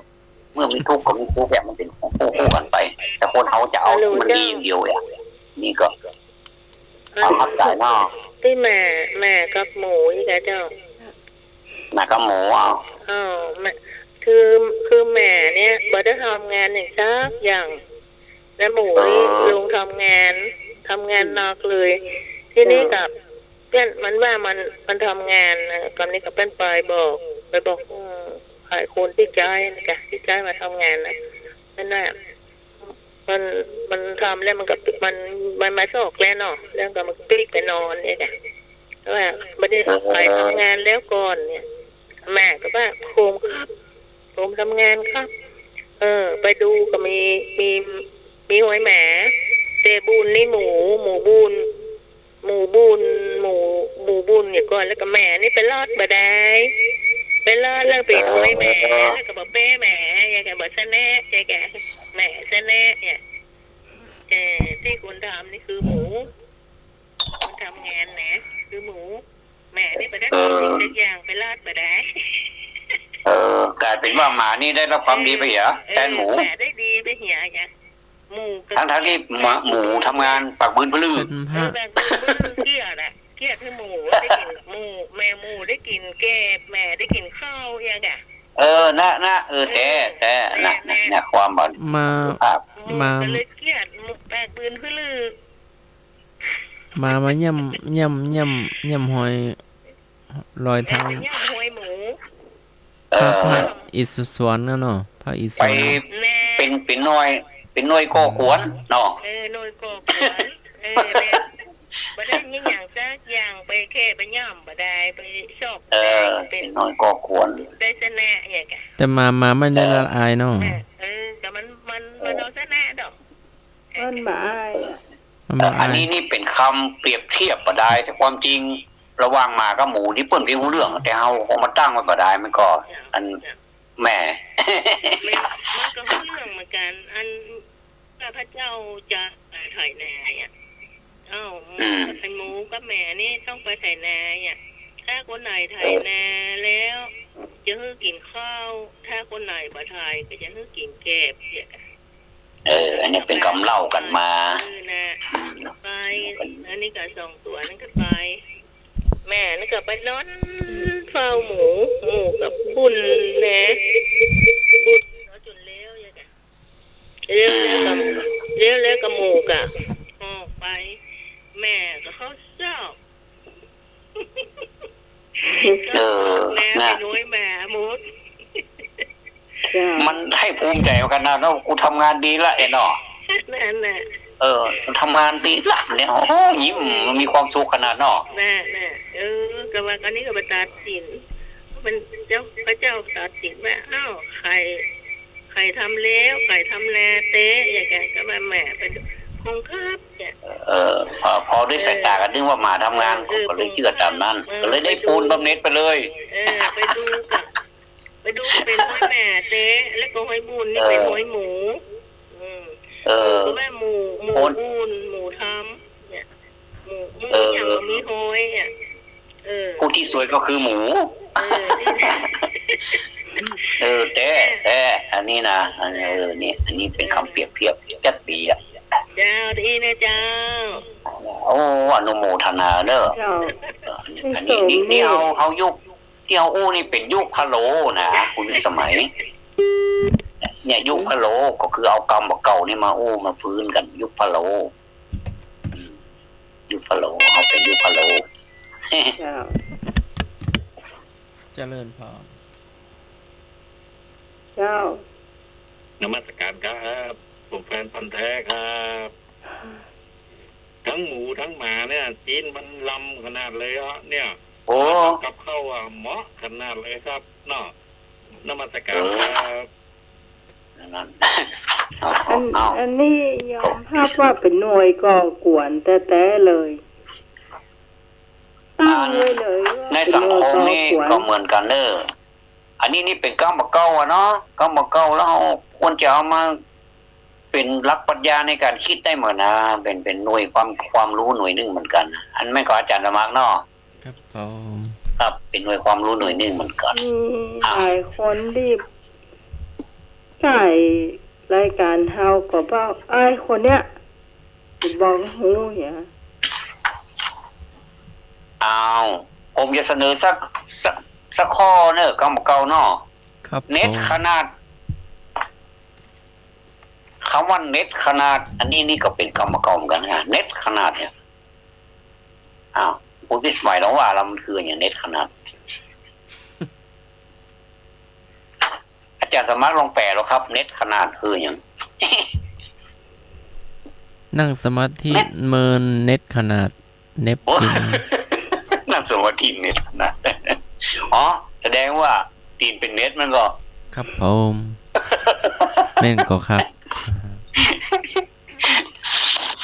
คุณพี่สมัยถ้าสมัครว่าเน็ตขนาดนี้ตีนเป็นเน็ตวะ เจริญพรมี ครั สา บผมการนมัสการท่านสองครับ เจ้า เอาเจริญพรเด้อ สมัยแล้วก็ทุกท่านทุกคนด้วยนะครับผม เจ้า ว่าอาจารย์เพิ่นถามอย่างก็ เน็ตขนาดอะคุณโยม เม็ดคณาก็ซึ่งสุดยอดอย่างซึ่งเต่าอะครับผม อ๋อสุดยอดแล้วเนาะ สุดยอดก๋วยเตี๋ยวครับผม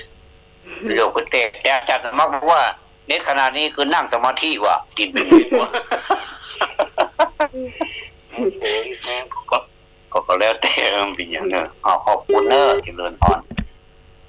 อาจารย์เข้าใจแต่เลยก็เขาก็เล่นมาได้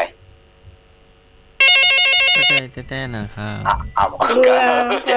กำลัง ก็มีอย่างเอารับสายนี่ก่อนเนาะคนจะว่าใหญ่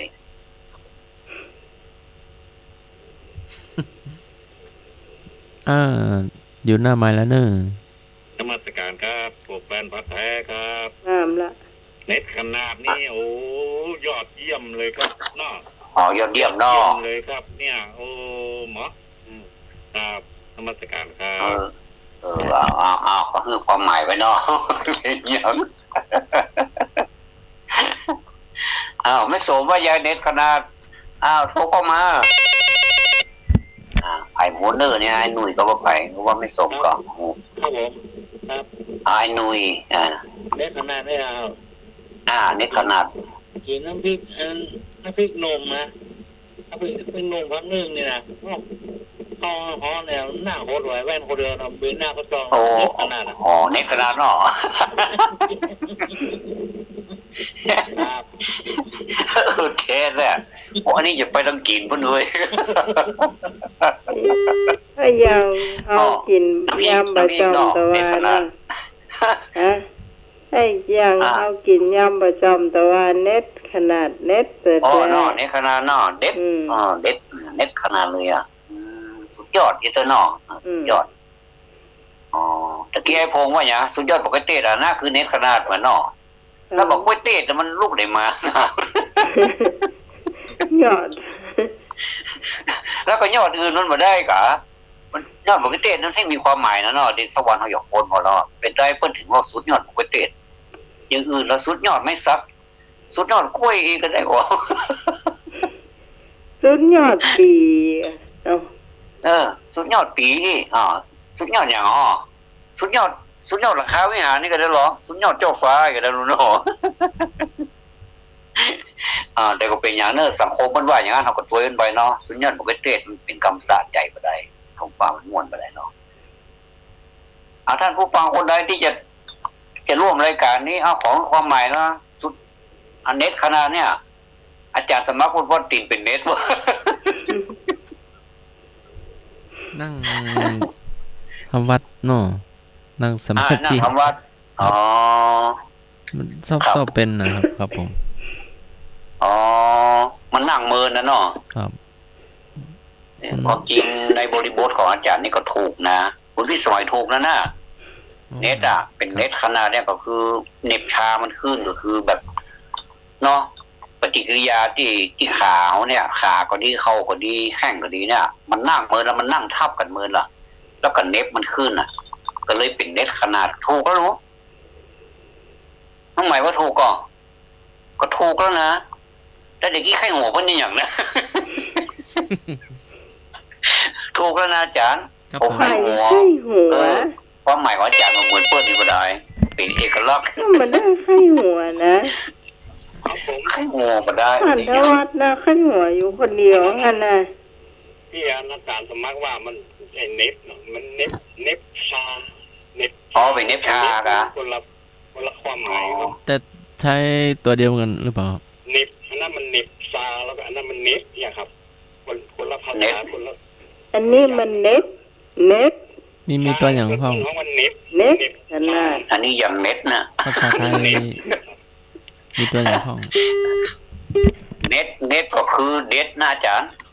เด็ดขาดเด็ดขนาดอะเด็ดสุดยอดอะเด็ดอะเด็ดสระตีเด็ดนี่ยังไงที่มันสุดยอดอะสุดยอดมะละกออะสุดยอดดอกกระติดอะที่เขาว่ากันนะก็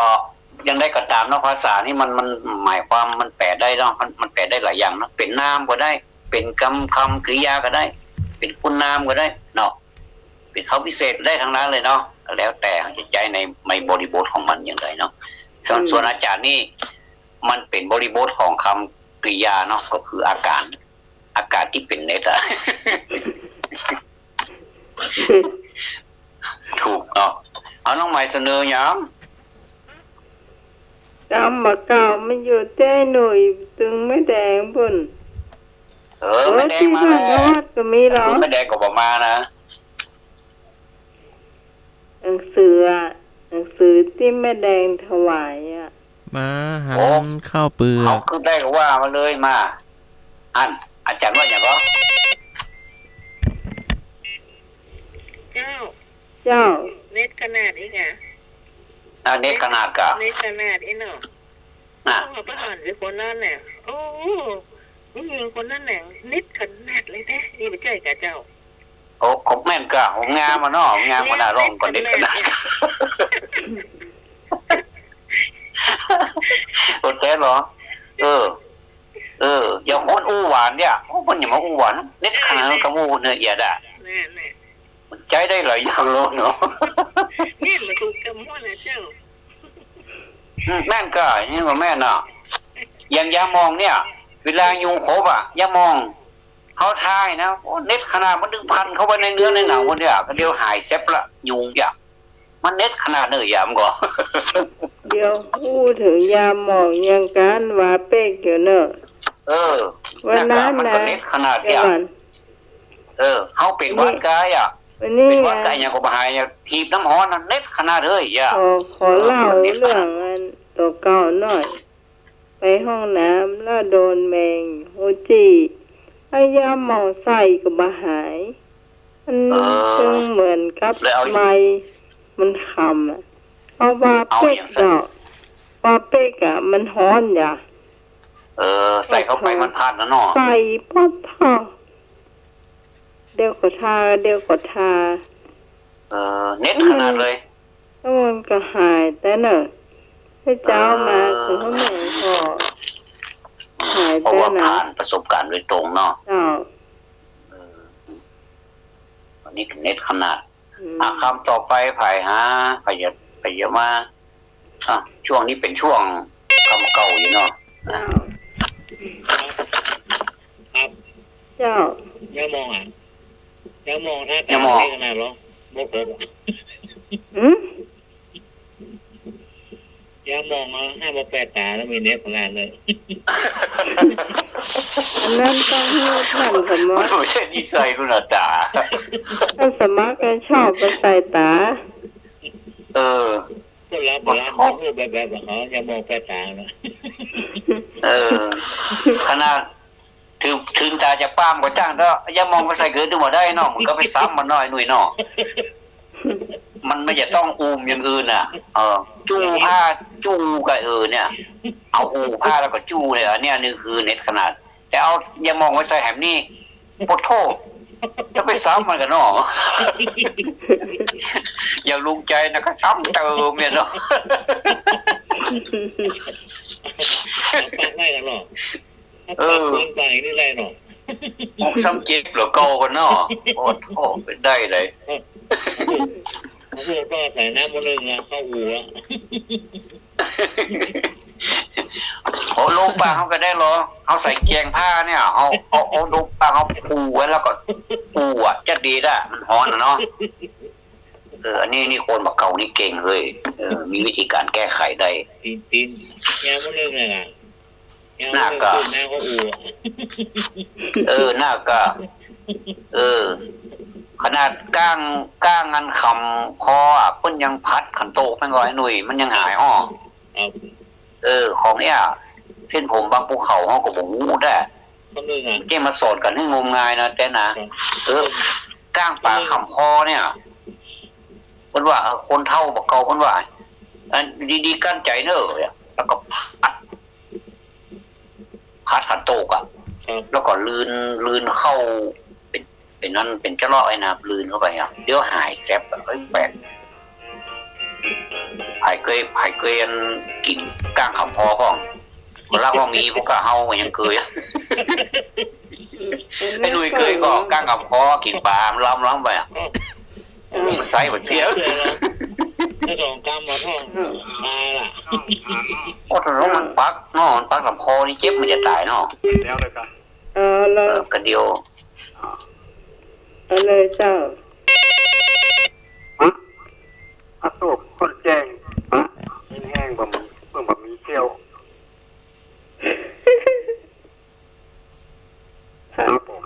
ป้าถ้าตัวใกล้แจ้ง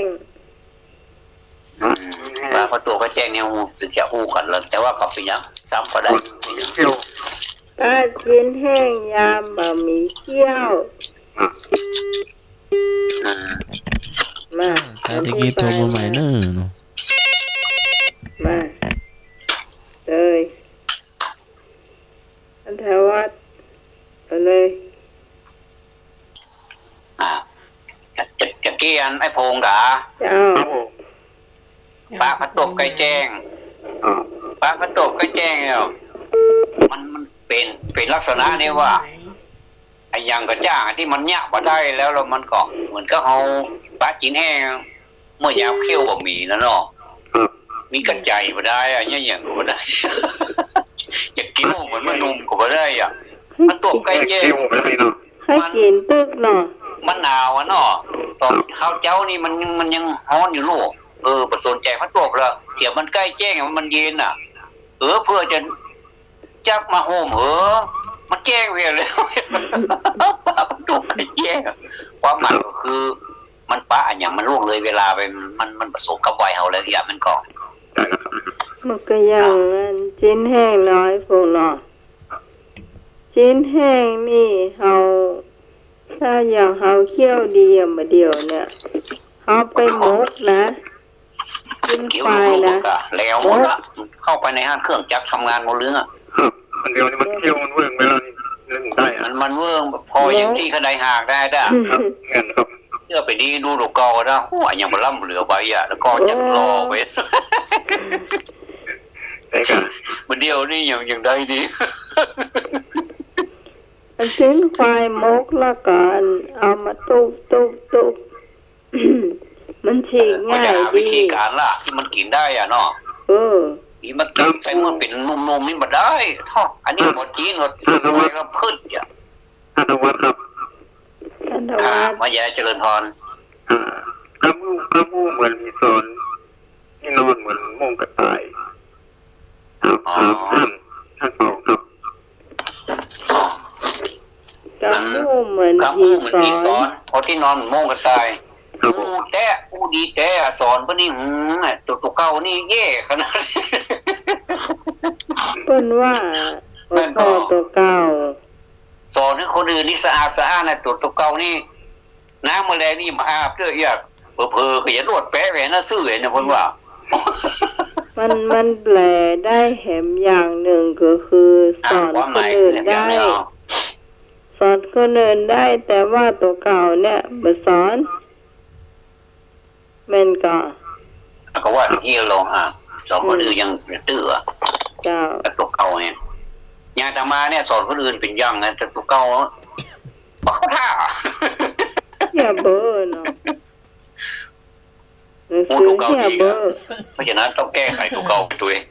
บ่เข้าท่าเท่าใดเด้อเพราะฉะนั้นนักเทศนักปาฐกถาอย่างไรครูอาจารย์ดังเนี่ยจะต้องพอตัวเก่าตัวหนานายพงเนาะจะไปพอเข้าคนอื่นเปิ้นเป้าหมายก็คือคนอื่นเปิ้นหัวแต่ตัวเก่าบอกปรับปรุงตัวเก่านี่ อันนี้ก็ว่าได้ต้องปรับปรุงตัวเองด้วยแล้วก็คนอื่นด้วยทั้งเตือนคนอื่นได้แล้วก็เตือนตัวเองด้วยอย่างครับ แล้วหัวคอม หัวคอมบ้านเรามันจะมีหัวคอมเป็นห้องอ่านอย่างอ้อ หูคอม หูคอม เออ หูช้าง หูคอมเอ้ยอ่ะ คอมโน้ตบุ๊กนี่กะ คนต้องพูดเป็นห้องอ่านอย่างเนาะยังเป็นใหม่อยู่ หูคอม นั่นเจ้าไม้เต้นลำพูนอุ้มบ่เหมือนกันกะ มาเหมือน หูคอมเป็นจะได้เนาะ หัวคอมที่เห็นเป็นห้องอ่านอย่างตื่น ฮะ นี่กัน เติน คนเมื่อสมัยเก่ามันมีเนาะ ตอนเดียวนี่ก็คือเตินนี่ก็คือห้องรับแขกจ้ะ แม่น เนาะ ครับ แต่ละบ้านก็จะมีอยู่เหรอ มันต้องแก้เป็นห้องว่าหัวคอมเนี่ย หอคำกะ คอมหัวคอมอย่างใจว่าคอม หูคอม เป็นคอมใจนะ หอคอม หู หัวคอม หูคอม อยู่500อยู่ที่หัวคอม100อ่ะครับ อ๋อตื่นเนาะ ครับผม อ๋อก็ขอบคุณก็ได้เป็นความรู้ไปแฮมกรรมดีแลกเปลี่ยนกันจ้ะดี รับแลกเปลี่ยนกันเนี่ยครับ แลกเปลี่ยน ความรู้รอบตัวเนาะครับผมเดี๋ยวผมขอฟังเป็นหางมันนะครับ เจ้า ขอบคุณมากอันนี้ขอแทรกหน่อยเด้อระหว่างเดี๋ยวนะเอาไว้อู้รายการอื่นดีกว่านะเอาเป็นนี่กรรมเก่านี่มีอยู่กะเวลาก็ว่าเป็นเวลาเอาเพิ่นจะนำเสนอละ สวัสดีเจ้าน้องไม้ เจ้าไม่แดง โอ้มาแล้วไม่แดงมาแล้วอ้าวตายเลย มาแล้วมาแล้ว มาตรการพระอาจารย์ท่านสมัคร เจริญพร ท่านทวัฒน์ เจริญพร ดี เด้อ น้องใหม่เด้อ เจ้า ขอเขียดกุคนเด้อ เจ้า ถามด้วยเด้อกำมาดีแต่งใส่กำมาดีบดีแต่งใส่กำมาใหญ่บดีแต่งเอา กำดีแปลงใส่กำมาใหญ่แปลงเอา กำบ่มีบดีแปลงใส่มันก็กำบ่ใหญ่บดีแปลงเอา เจ้า ก็เด้อเอาภัยท่านใดที่จะให้ความหานมาเอานี่หูละเอาหูในใจละเนี่ยคนอื่นเพิ่นว่ามาก่อนคือความหมายมารอตั้งหลักปูนก็ได้เชียงใหม่ก็ได้ โอ้ตั้งปูนเหรอน้องใหม่ห้องเพิ่นหรือยังเวียงป่าเป้าว่ะห้องเพิ่นมาแล้ว ป่าเป้าไผ่อะ เวียงป่าเป้าโดยสะเก็ตทางกำแพงในออนห้องเพิ่นมาครับเพิ่นฟังรายการนี้อยู่ก็ลองมาแปลแล้วกำบ่มีแปลงใส่กำบ่ใหญ่บ่ดีแปลงเอากำบ่มีบ่ดีแปลงใส่กำบ่ใหญ่บ่ดีแปลงเอาความหมายคืออันหยังนี่เนาะอันนี้แม่แดงเน้อส่งเข้าประกวด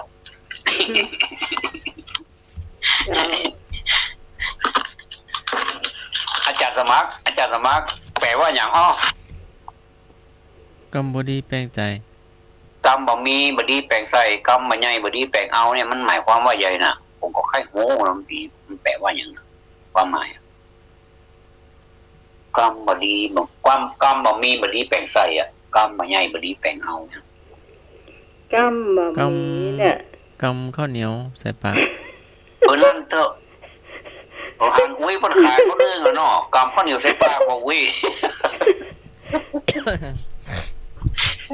กำบะหมี่บดีแปลงใส่อันนี้หมาย อันนี้ ค ไป วาม ตั้ง ว่า กินคนจริงๆก็ไปตั้งกิน เพ คน ราะ จริง ว่ากำบะหมี่แปลงใส่เพิ่น อ้าวทับสาย แปล เนาะ งใส่ ไป เพิ่น เด้อ เจ้าถ้าทำให้เพิ่นเสียหาย กำมันใหญ่แปลงเอา กำน้อยเดียวแต่แปลงเอามันใหญ่เนาะกำมีน้อยเดียวเอาไปเผยแผ่กว้างขวางไปติ๊กไปติ๊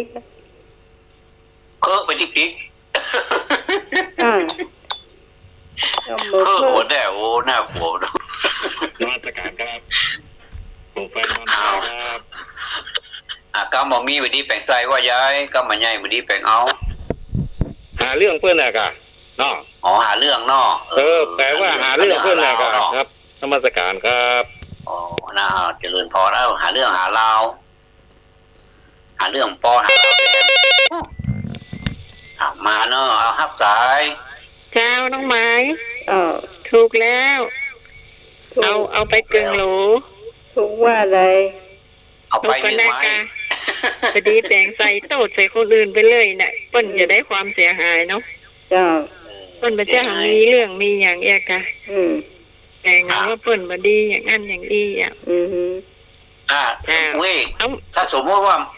เปิ้นบ่ดีแต่นี่คนบ่ดีแต่แล้วเปิ้นว่านี่ควรจะยอมรับเนาะเจ้ายอมรับเนาะควรจะยอมรับ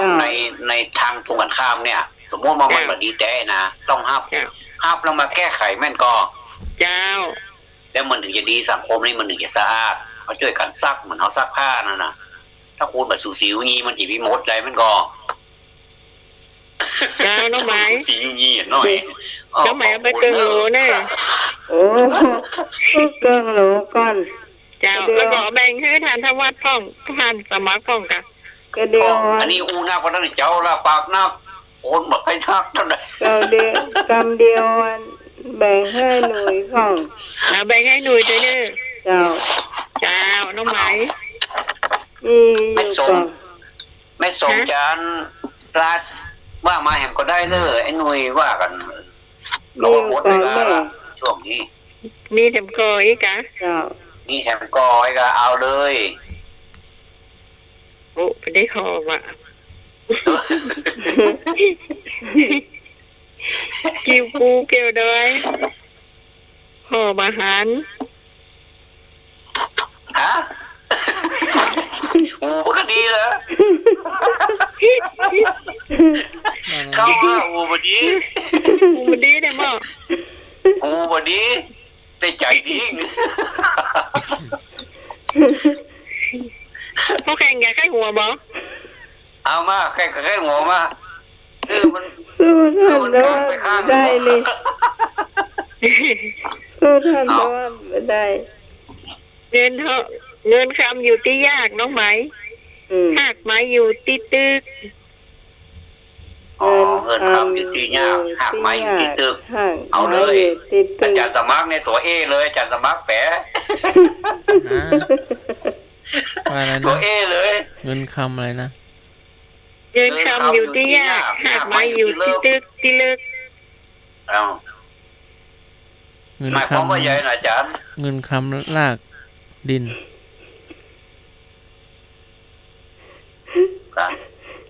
ได้ยังต้องคำอีกคำไม่ได้คำอยู่ที่ยากคือเข้ามาไปสอบมาหามันจะได้ยิงได้มันเขียมอีกเถอะมันย้ำก็นึกว่าไม้ลากถุงไม้อยู่ที่ตึกห้างไม้อยู่ที่ลึกห้างไม้ก็ต้องอยู่ที่ลึกก่ะ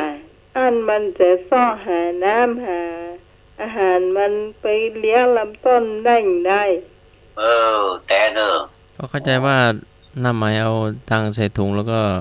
แบกใส่หลังลากมาลากดินมามีสตางค์หน้าคณะไหนขอยืมด้วยกันใส่ถุงมันหนักอ่ะถุงแบกขึ้นหานเนอะแบกขึ้นหานนี้เป็นยืมเลยก็เดินผ่านเจ้าน้องไม้ถูกแล้วแม่ขอยืมตังค์สักปันแล้วเป็นไรโอ้เจอละเดี๋ยวได้จ้ะได้เขาเจ้าใบเสานะเอามาปันเถอะเป็นปันแล้วเจ้าตกลงว่าได้เจ้าเดียวไอ้เจ้าเนาะเจ้าเอาละได้เจ้าก็ยังดีละแต่ยังดีหลุดมาได้เนาะเจ้า กุ้ม ดีเดี๋ยวพ อั อน นั้นอะไร แล้ว เนี่ย ไม่ได้น้ำลายออกก็ไม่ได้กินเลย กุ้มเติมเงินเติมโทรศัพท์แล้วเจ้าน้องไม้เขาก็เอามาถามบ้างเนอะ เจ้า เจ้า เอาละอันเนี้ยโอ้เนี่ยพญากรรมบ่เก่าแต่นี่นะ เจ้า เสือต่อย เจ้าน้องไม้ เจ้า แต่โค้งเนอะ เจ้า มืนตากว้างโคตังก่อย มุนตะกว้างพอตังกาย กว้างพอตังไก่ มุนตะกว้างพอตังกายอาจารย์สมัครตัวเอเลยแปะ อ่า แปะประเดี๋ยวนี้ ตากว้าง มุนตะกว้างพอตังกายแปะคือหยัง ตากว้าง ตัวเอล้วนเนาะแม่เนาะตัวเอนี่ต้องแปะคนเปิ้นก็ต้องทับหน้าคนน่ะเป็นทับหน้าหรอทับหน้า ขี้ หรอย าขี้ยาเข้าตา โอ้พี่เขา เนี่ยว่ะ เหมือน ขี้ ตา เขา ก ตา ว้าง ไม่ใช่ได้ขี้เขาตาจ้ะ ก็มืนก็กว้างหรือว่ามืนต้อง อ๋อมือ เหมือน ตาก ตา ว้างแล้ว กว้า ขี้ ง มันผิว พอ เขาตา ตังไก่ ครับผมจะได้เห็น แสบ ขี้ยา ตาอ๋อ เว แส ลา บตาเนาะ เวลา ครั เรา บแม่น พ บ อ อก ข ครับ นตาเราก็ต้องพอไป อ่ะ กว้าง น้องใหม่ ไก่ น้องใหม่แปลให้อาจารย์ฟัง เจ้าไก่แล้วเราจะได้หูได้หันว่าทางเดินที่เราไปเนี่ย มันจะไปถึงไหน ไปไหนเนาะ เจ้าถูกวันเนอะ อันนี้เสริมหน่อยเนาะตะกี้คุณสมัยว่า ต้องมือจากพอกว้างเขาจะไปทางไหนมันอย่าไปถูกตั้งถูกที่มันก็ อ้าว แต่เขาจะเติมก็ได้ว่าต้องมีทัศนวิสัยเปิดห้องว่าอย่างก็ถ้าเป็นภาษาอันโลภาษาอังกฤษหน่อยมา วิสัย ไป ทั หา ศน์ แก วิสัยทัศน์ วิชั่นไม่ก็อาจารย์ วิสัยทัศน์ที่กว้างไกลก่อนครับ วิสัยทัศน์ที่กว้างไกลอันนี้เป็นภาษาไทยเนาะแต่ถ้าจะเป็นภาษาอังกฤษก็วิชั่นเนาะวิชั่นก็คือวิสัยทัศน์ที่กว้างไกลก็พอทั้งกว้างทั้งยาวทั้งลึกทั้งกว้าง มันจะหัน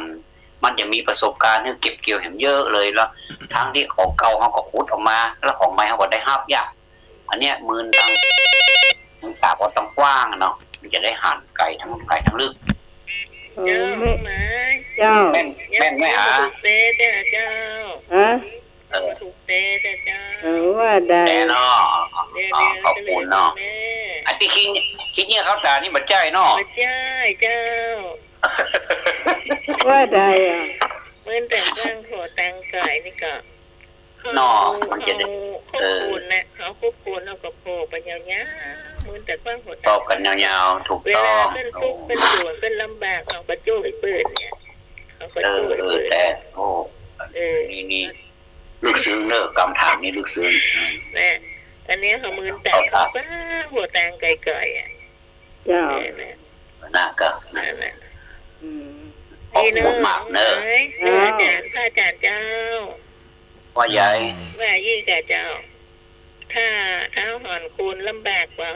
เขาก็ต้องยื่นก่อนเปิ้นเนี่ยค่ะ ก็ได้ อันนี้ก็แม่นเนาะ เจ้า ก็บอกท่านสมัครว่ามันใจขี้ยาเข้าตา อันนี่เขาตานี่ก็ความคิดของเพิ่นว่าถามเพิ่นว่าแต่กับเพิ่นบอกว่าตอบแต่ว่ามันไม่ได้ว่าเล่นมาได้เนาะเพิ่นเข้าใจว่าอย่างนั้นอ๋อแปลได้ความหมายหลายอย่างเนาะขอบคุณมากโอ้กำบักเก่าของเขานี่ไม่ใช่ซ้ำสเล็กสน้อยเนาะ เจ้า ธรรมดาเนี่ยถึงจะเป็นไข่พะโล้ก็มีความ เจริญพร ครับผมกำอู้เนาะตอนเอามาอู้ออกไปเขาเป็นนายมันเนาะ เวลาเอาอู้ออกไป มันเป็นนายเอา มันแล้วเจ้ามันจะต้องอู้ไปแล้ว ต้องคิดก่อน คิดว่าเราจะทำได้หรือเปล่า ถ้าทำมาได้ก็ต้องอู้ถ้าทำได้ก็อู้ คอยหับปาก อันนี้ก็น่าจะเป็นแบบนั้นนะเจ้า ครับผมอันเกี่ยงหนาหน้าว่าจริงผมนี่เอ็นเป็นนกตัวนกอย่าโดนแหวอ๋อนี่จะไปทางเอกด้วยวะเนาะ เอ็นไปเตะนกสักวันจะโดนกง โอ้ปะ อีกจะล่อนลงกงจะโดนเจ้า อย่ามองเมียอย่ามองอ่ะ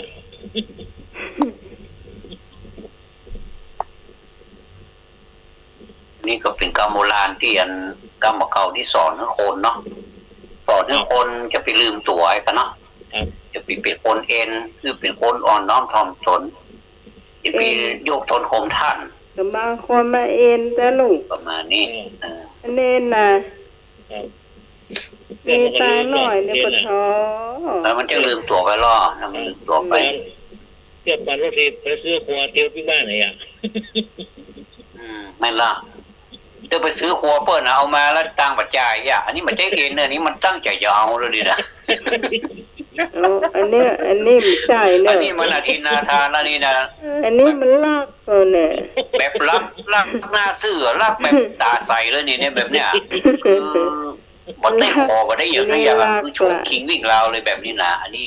ข้อหาร้ายแรงอันนี้นะเนาะอันนี้บัดใจเนาะเอ็นนี่เอ็นแหมยางเนาะเอ็นหมายความว่าเป็นคนที่ยิงยะโสโอหังในความหูในความเป็นคนมีเงินเป็นคนมีฐานะในความงามในความหล่ออีกอ่ะหล่อเอ็นแน่เนาะถูกกว่าฮะน้องหมายแม่นละเนาะ แม่นเจ้า ในความหูในความรู้บ่ใครโคบไผคนที่ บอก ตาม ใครลง ว่า น้อยไผบอกใครไผมาแสดงทัศนะบอกคือไผมาแสดงความหันอย่างตัวกูนี่หมด แม่น อันนี้ก็ฮาละอันนี้ก็กูละเนี่ยนะมันก็ แสดงว่า นี่แสดงว่าอิน อยู่คนเดียวลวกเหลือคนเหลือตัน คนอื่นแท้บ่มีบ่เต้าตัวเก่าสักคนนะอีนะ แม่น เฮาก็หัวข้อนี้เหมือนกันนะเฮาก็เลยว่าเวลาอู้ก็ขอคนอื่นอู้เหนื่อยๆคิดว่าเฮาอู้คนเดียวเลย แม่นก่อนลงมาอย่างเงี้ยเนาะ เป็นแบบนั้น แม่นก่อนไอ้นุ้ยอย่างเงี้ยแม่นก่อนเพราะว่ามาร้องเดี๋ยวอาจารย์เนี่ยมันได้ถามอาจารย์เด้อเพื่ออย่างอาจารย์ตัวเอ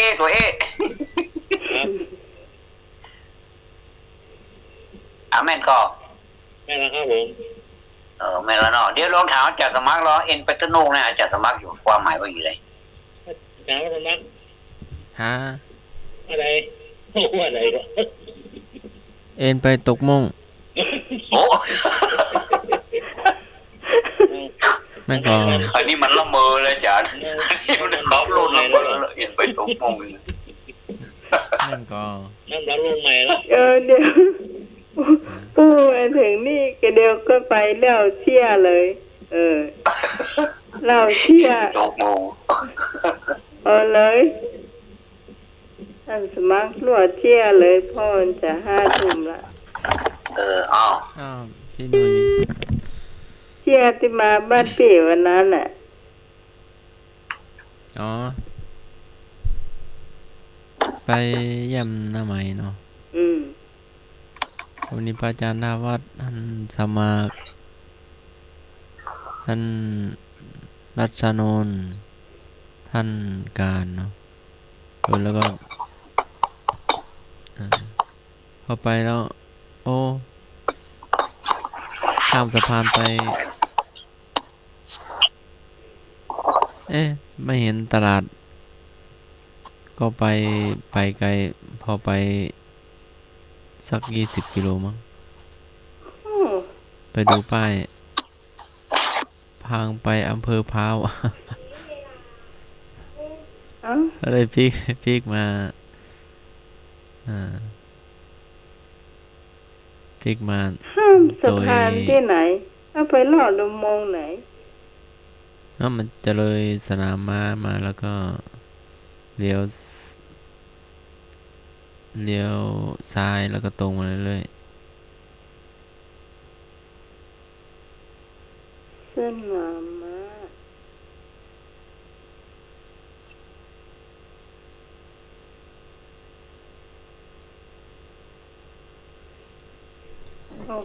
ปกติจะต้องผ่านมาทางวัด7 ยอดวัดกวางสิงห์แล้วก็เลี้ยวซ้ายแล้วก็ตรงมาเรื่อยๆก็จะมีป้อมตำรวจ เลยมาที่มาก็เลยมาทางคันคลองเลยงง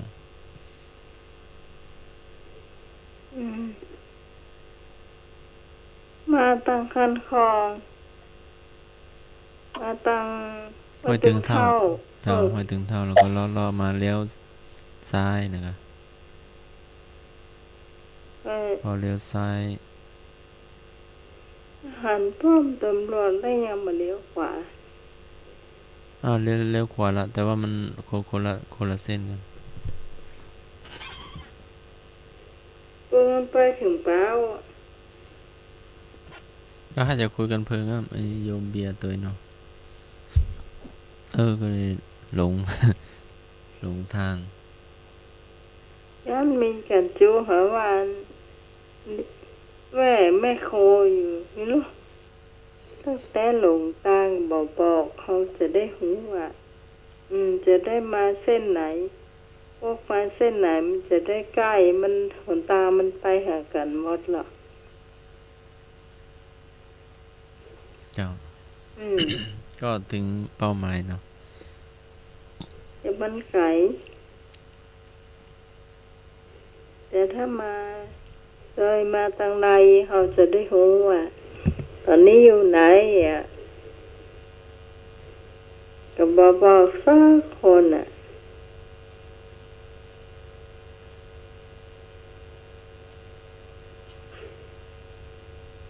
ก็เลยบอกว่าต่อไปนี่จะไปให้ท่านสมัครนามตางเนอะลงก็หลง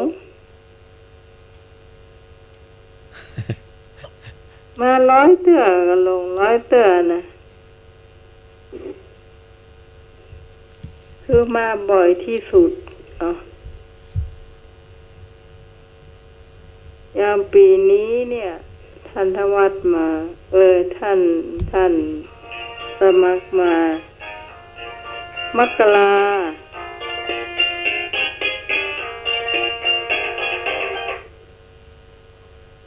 ครับผมเจ้าท่านสมัครกดใจ GPS ครับมาตึงลงครับผมตอนนั้นไม่ได้ใจก็ใช้ความจำคือไม่ได้ใจคือว่าถูกต้องแล้วท่านสมัครหูตี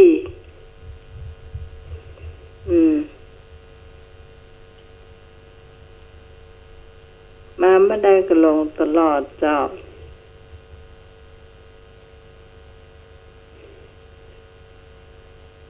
เอาข่มหัวจะว่าได้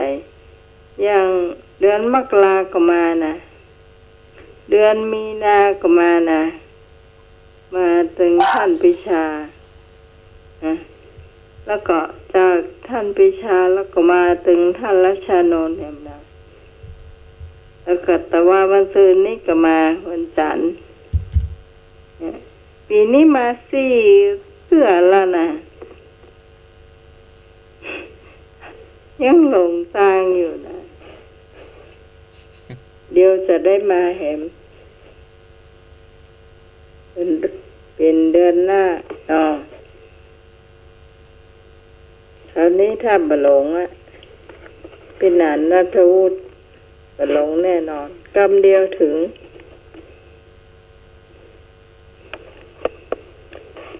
ต่อไปเราเชื่อท่านอื่นแล้วเจ้าท่านวัดอาจารย์ครับผมรับไปแล้วก็ย่างรอไปเลยพระอาจารย์มีก่อครับผมอาจารย์วิสุวัตก็เล่าของหรอคนเจ็บปากมันหายหรือยังสุมาเด้อแต่ว่าเพิ่นว่าคนเจ็บปากเอายาอย่างมาใส่หรือยังนะก็เป็นห่วงเนาะ ครับเดี๋ยวทำให้ครับ เป็นได้พ่อหัวหน้าอาจารย์นะ ท บางทีมันเป็นปากเป็นคางเนาะปากเป็นคางกินยาถูก ต้องกลัวอาจารย์ซื้อกำ3 หลอดก่อน นะ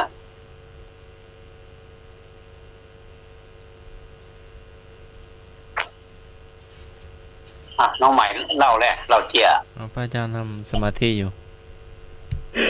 อ๋อทำสมาธิขาครับ เป็นยังสมาธิทำจริงเหรอ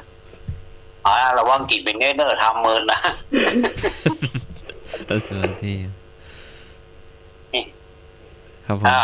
ไอ้ลุย เจียอันนี้เจียแบบนี้เป็นเจียที่ตลกกับตลกเครียดก็เครียดอีกเหรอแต่ก็เป็นอุทาหรณ์อย่างนี้เหมือนกันนะการที่จะไปปฏิบัติธรรมนี่นะถ้ามันมีแบบเคร่งไปเห็นหมดเนี่ยถ้าคนที่เปิดไป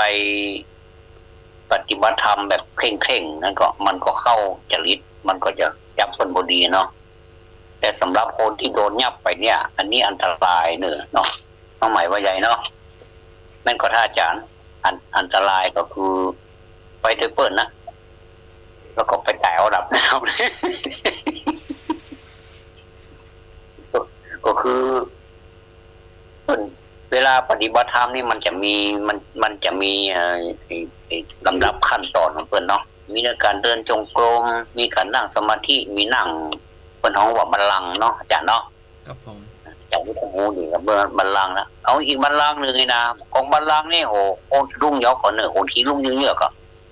นึกว่าบัลลังก์นี่ประมาณสัก10 นาทีแต่เราไปชั่วโมงนะอาจารย์เนาะ ครับผม เนี่ยบัลลังก์นึงเอาอีกสักบัลลังก์ไม่นาปอดท่อก็มีห้าง2 คนมันไปก็จากนี้ไปก็ก่อนตอนที่ออกจากบ้านไปนี่เป็นอย่างเตื้อสมมติว่าเป็นนักศึกษาดีกว่าป่ะมันจะสมมติของจริงเนี่ยนักศึกษาก่อนจะออกไปนี่เฮฮากันหัวม่วนไปปฏิบัติธรรมนี่ก็คงจะบ่มีนักอย่างพ้นไปกึดยากเอาทางดับหน้าบ่กับบัลลังก์แล้วนะทีแรกบัลลังก์นึกสัก15 นาที10 นาที15 นาทีอย่างมากไอ้น้องเจสกรรมเป็นชั่วโมง2 คนนี่ก็ซับไปอยู่ทั้งหลังไอ้น้องปกติเราจะเป็นคนที่คุยกันนะเป็นดาวประจำห้องไอ้น้องเวลาอาจารย์เพิ่นสอนนี้ก็ชอบคุยชอบอย่างเนี้ยก็วันนั้นก็ไปเจอเป็นประสบการณ์ชีวิตจริงเนี่ยก็เพิ่นกับมือกับจัดมันดีไว้จับเบ๊ะบ่ดีอ่ะทั้ง2 คนนี่ไปอยู่คู่กันนะทั้งหลังฮะอันรับตาเวลาเพิ่นรับตาว่ารับตาลงแล้วเพิ่นก็นึกถึงพูดหายใจเข้าโทหายใจออกให้น้องไอ้2 พระนอนี่นะมีปัจจัยคนมันยิงคนหรอเป็นคู่หูกันหรอมันมารับ มันมารับตามันรับเกินเดียวอ่ะคุณพี่สมัยลองคิดตัวเรื่องคนรับตาเกินเดียวมันเป็นยังไงอ่ะ แล้วก็รับตารับเกินเดียวทรงคู่กันทางสายตาถ้ากับป้ากันแบบบ่มีความสงบแล้วนะมันมีแล้วก็เอาไปเอามามันก็บ่ได้ทำเหมือนเปิ้นแหละอย่างว่านะมันได้ทำเหมือนเปิ้นคือเปิ้นนั่งสมาธิเกือบเปิ้นเอานาฬิกาว่าดูไหมมันก็อาจารย์เปิ้นจะตั้งนาฬิกาไว้เนาะครับผมถ้าเปิ้นปลุกนาฬิกาไว้นะถ้ามันดังกริ๊งนี่นะโอ้โหมันตายแล้วเกิดใหม่อ่ะคนไหนคนพิสมัยมันตายแล้วเกิดใหม่อ่ะกับกลายเป็นอย่างนั้นไปอ่ะกับกลายเป็นว่าการไปปฏิบัติธรรมนี่กับกลายเป็นว่าไปทรมานก็ถูกอ่ะเปิ้นว่าธรรมะความคมทนเนาะอาจารย์เนาะก็คือใจความคมทนที่เราเคยทำก็อย่างเป็นจำนี่เราก็ไปข่มเนี่ยอันนี้ก็เป็นเจี้ยที่มันมีความหมายมีคติธรรมเหมือนกันเนาะก็คือเขาไปลอกลิ้นปิจ่าใส่กันอย่างเขากึดพอได้ว่ามันจะได้บุญมันได้บาป จะมานั่งกู้กันทั้งหลังเขาบอกว่ากินมันก็เนาะว่า2 ตัวนี่มันพอเท่าเน็ตขนาดเหมือนกันเนาะ อันนี้ไปประดิษฐ์มาทำต้องไปได้อย่างมีบอปิกมา มันได้สักอย่างเวลาเพิ่นมีใบประกาศออกมาแล้วก็ไปห้ามทุกคนก็ อันนี้คือ มันจะหันเนอะมันจะมีทุกองค์กรที่เป็นธรรมแบบเนี้ยก็บอกว่าจะว่าอย่างใดนะบอกว่าอย่าไปแก้อย่างใดมันจะเป็นกรรมของเขาเนาะเป็นกรรมของสู่เจ้าโดยญาณนะเนาะกรรมไปกรรมมันเถอะเว้ยโยบกันเนาะหัวคนเดียวแบบคนอื่นหรือว่าใครหัวหน้าอายเว้ย ครับเป็นยังครับ มันจะต้องเล่าแล้วให้หนูอยู่ในสายไอ้หนุ่ยมันได้เล่าตลอดมั้งก็ไอ้หนุ่ยเล่ามาใครก็ได้อ๋อสายอื่นเล่ามาก็ได้เจิญทั้งโดยสกุลกาทั้งสังกะแปงก็ไม่อ่อนก็ต้องนี่เป้าว่ามาทั้งหลับปูไหนพงว่าได้กะใครก็ได้เนอะแม่อุ้ยก็ได้ละอุ้ย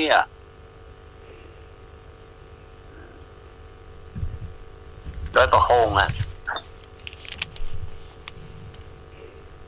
เลยตาละ แล้วละตื้ออย่างเนาะ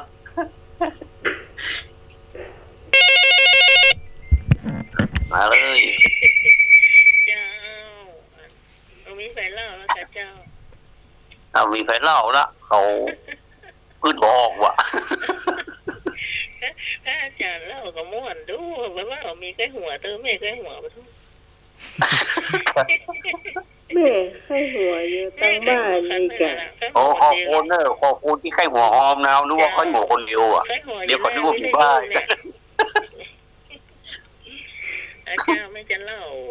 นี่ของได้เจ้าอัน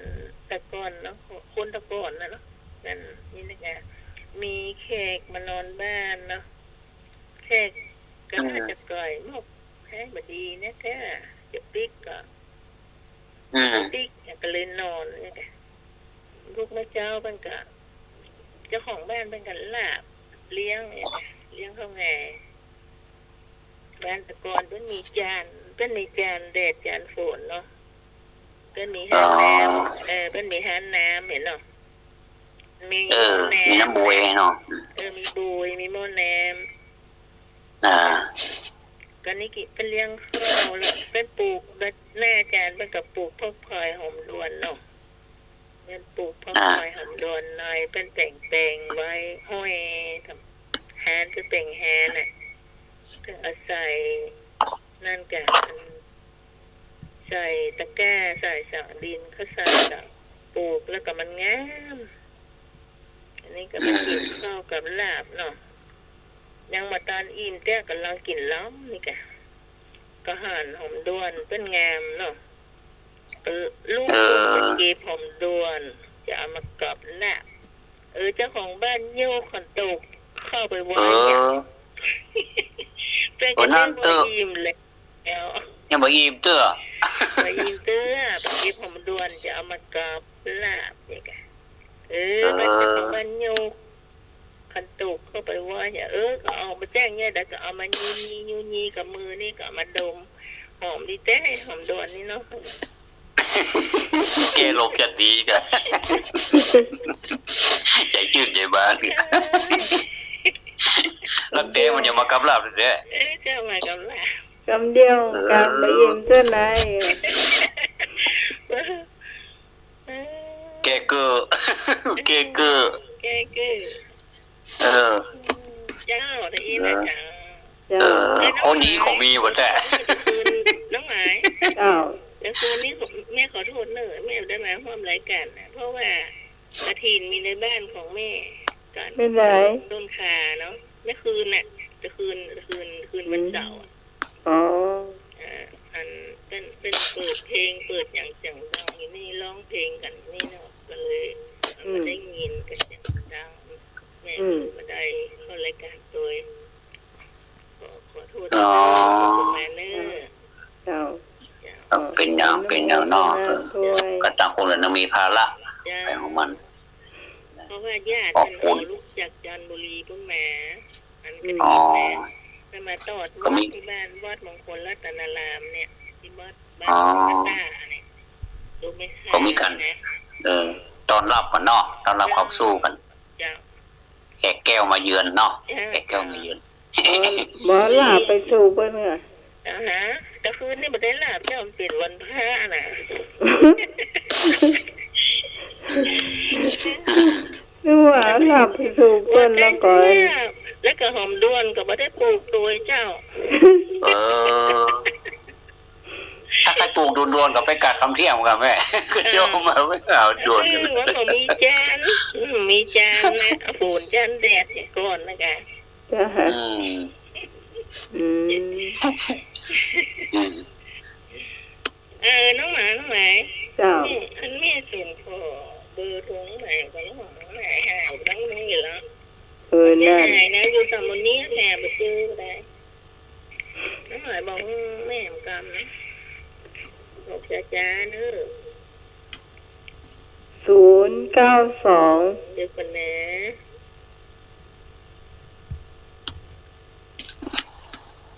อ้าว 643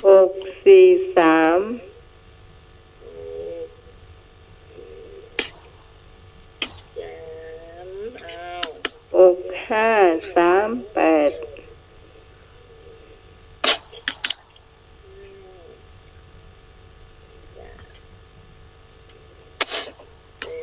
เอาละน้องมาได้แล้วจ้า 092 นี่อย่างเบิ้งกับเจ้า 643 6538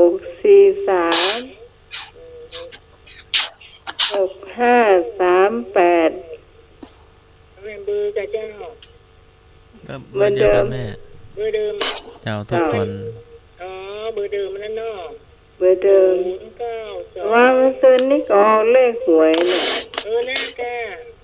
6436538 เจ้า เจ้าขอบใจนั่งน้องไม้ เจ้า เจ้า ขอบคุณเนอร์ที่มาเล่าสู่กันฟังคนนั้นหน่อยคนนี้หน่อย เอาแล้ว เล่าของกระเจ้า น่าก็อ้าวแป้งปล่อยไป แชร์กันไป เจ้า นะแชร์กันไปขณะเปิ้นพอคลิปเปิ้นยังขอแชร์เนาะแชร์ว่ะ หมายนู่น ซับสไครต์ว่ะกดกระดิ่งว่ะหรือว่าเนาะเอาแล้วก็แชร์กันไปแชร์กันไปรับสายเนาะ ครับเขาเรื่องนะครับ อืม เดี๋ยวไปเอาบ้านเพื่อนแหละหลายคนหรอกบ้านเราไปกินบ้านเพื่อนเนี่ยอยู่บ้านนอกไก่มันก่อนมันมีไฟเนาะไฟฟ้ามันมีเรื่องกินเหล้าบ้านเพื่อนเลยล่ะลูกเหล้ามันนอนบ้านเพื่อนเพราะว่าเราคุยกันนอนให้ล่ะนอนในเฮียน่ะถ้าตามมันลูกเหล้ามันไปนอนในเฮียน่ะหมูตีนะเมื่อคืนเป็นเลยคืนเจ็บท้องห้องชาวบ้านนะหมูตีตายนะประตูนั่นแหละหมูตีมันบุกคนเดียวลูกตื่นมาห้องเจ้าเอาเจ็บท้องเจ้าเฮิน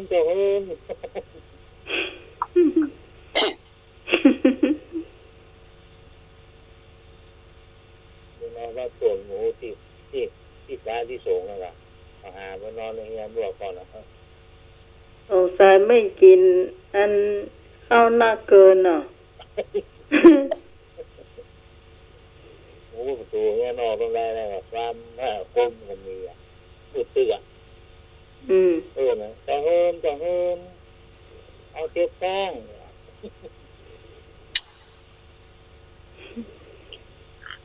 ลำโมลมาทำเมื่อคืนจะเฮินให้เจ็บท้อง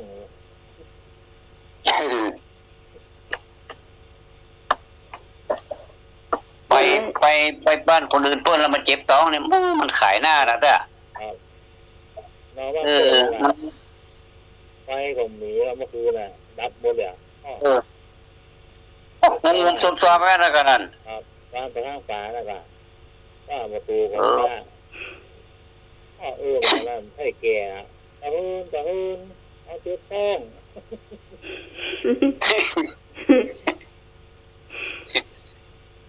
เพราะฉะนั้นเวลาจะไปบ้านเปิดนี่ต้องจะไปกินนักหน่อ เจ้า กินนักมันจะเหมือนวัตถุเก่าแล้วห้องน้ำก็มีในตัวห้านยังแควนก็สมัยนี้ห้องน้ำสบายเนาะ เจ้า ก่อนห้องน้ำก็อยู่นอกบ้านเนี่ยเนาะ ก็มีผู้หลอก ไฟบ่มีเนาะโอ้ลำบากแต่ห้องละเปิดกันนะแล้วเขาไปโซมมันก็ไอ้นุ่ย รับผู้หลอกเมื่อคืนลืมคืออะไรไม่เคยฟ้องอ่ะ ถึงนี่บากเอาแหละโอ้ย แล้วทำไงน่ะทำไมเปิดประตูให้อยู่เนาะ ให้แก่ตะเบิดตะเฮิน ไอ้บ้านพี่รู้ กะเราก็ว่าหนู อ๋อ อาจจะได้ดีน่ะ ต้องขอเปิ้นน่ะเนาะ ท่านสมัครเข้าใจว่าไอ้ห เอา นุ่ย รับ มา มา บ้าน นอก พี่ ดื้อแล้วเนาะ ดึกถึงคืนแล้วเนี่ยเก็บต้องอ่ะ ถ้าสมัครมาแล้วบ้านผมอ่ะมาถึงวันละ5 วันแล้ว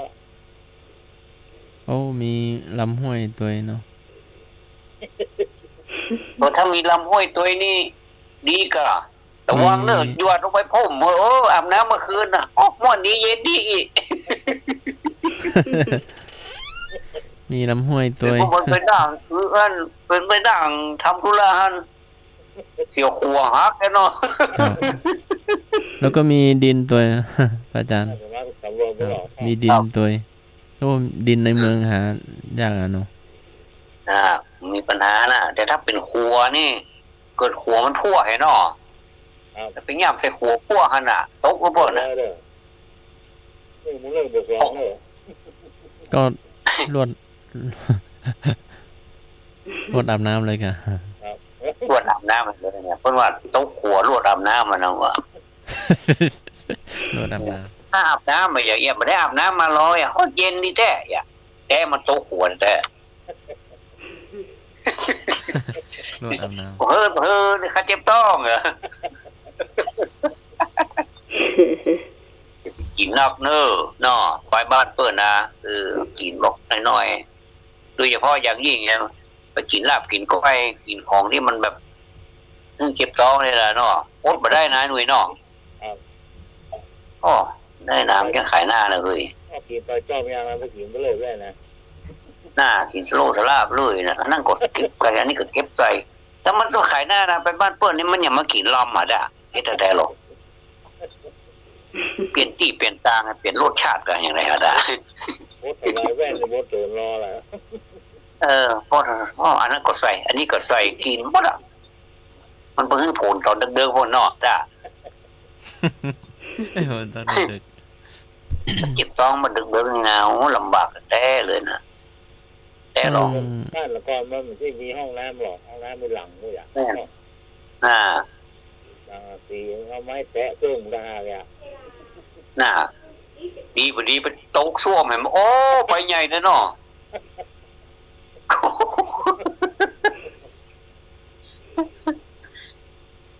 พูดถึงกัน ต่อไป คนแต่ก่อนกับคนเดียวมีความสบายเหมือนกัน ต่อไป ไอ้ข เขา อง จะ เอ มา อ ถาม แน่นอนหรือเนาะ ถามเพลงไอ้หนูจะถามชื่อเพลงอย่างพ่อวันนี้เดี๋ยวมาก่อน บ้านพี่น้ำท่วม ฮะ น้ำท่วมบ้านพี่ โอ้ยใหญ่เลยมันนี่มันจะเอาใหญ่กันแน่ น้ำท่วม น้ำท่วมกะ ตอนคิรีกะ ครับ น้ำท่วมที่ว่าดีกว่าฝนแรงอีกะ ครับ ตอนคิรี ตะโฮงเห็บ อันว่าถามมาไอ้พงษ์เข้ามาตามร้องได้เนอะ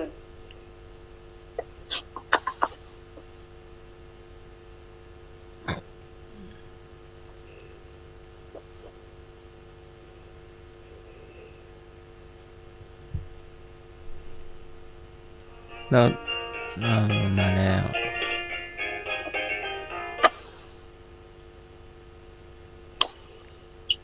เจ้าเจ้า ตอบปัญหาครับ เจ้า ตอบปัญหาเพลงเนาะ เจ้า มือที่3หมายเป็นคนฮ้องครับ มือที่3 หรือว่าไม้เก่าหลังนะเพลงใหม่ครับ อัมพรแหวนเพชร โอ้ถูกต้องครับ แล้วก็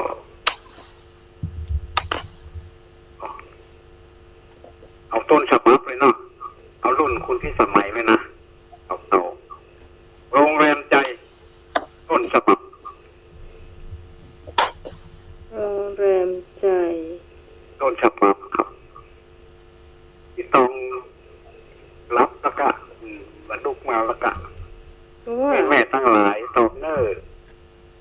โรง เพลง แร นี้ ม รุ่น ใจ แม่ทั้งหลายอ่ะ โรงแรมใจน้อง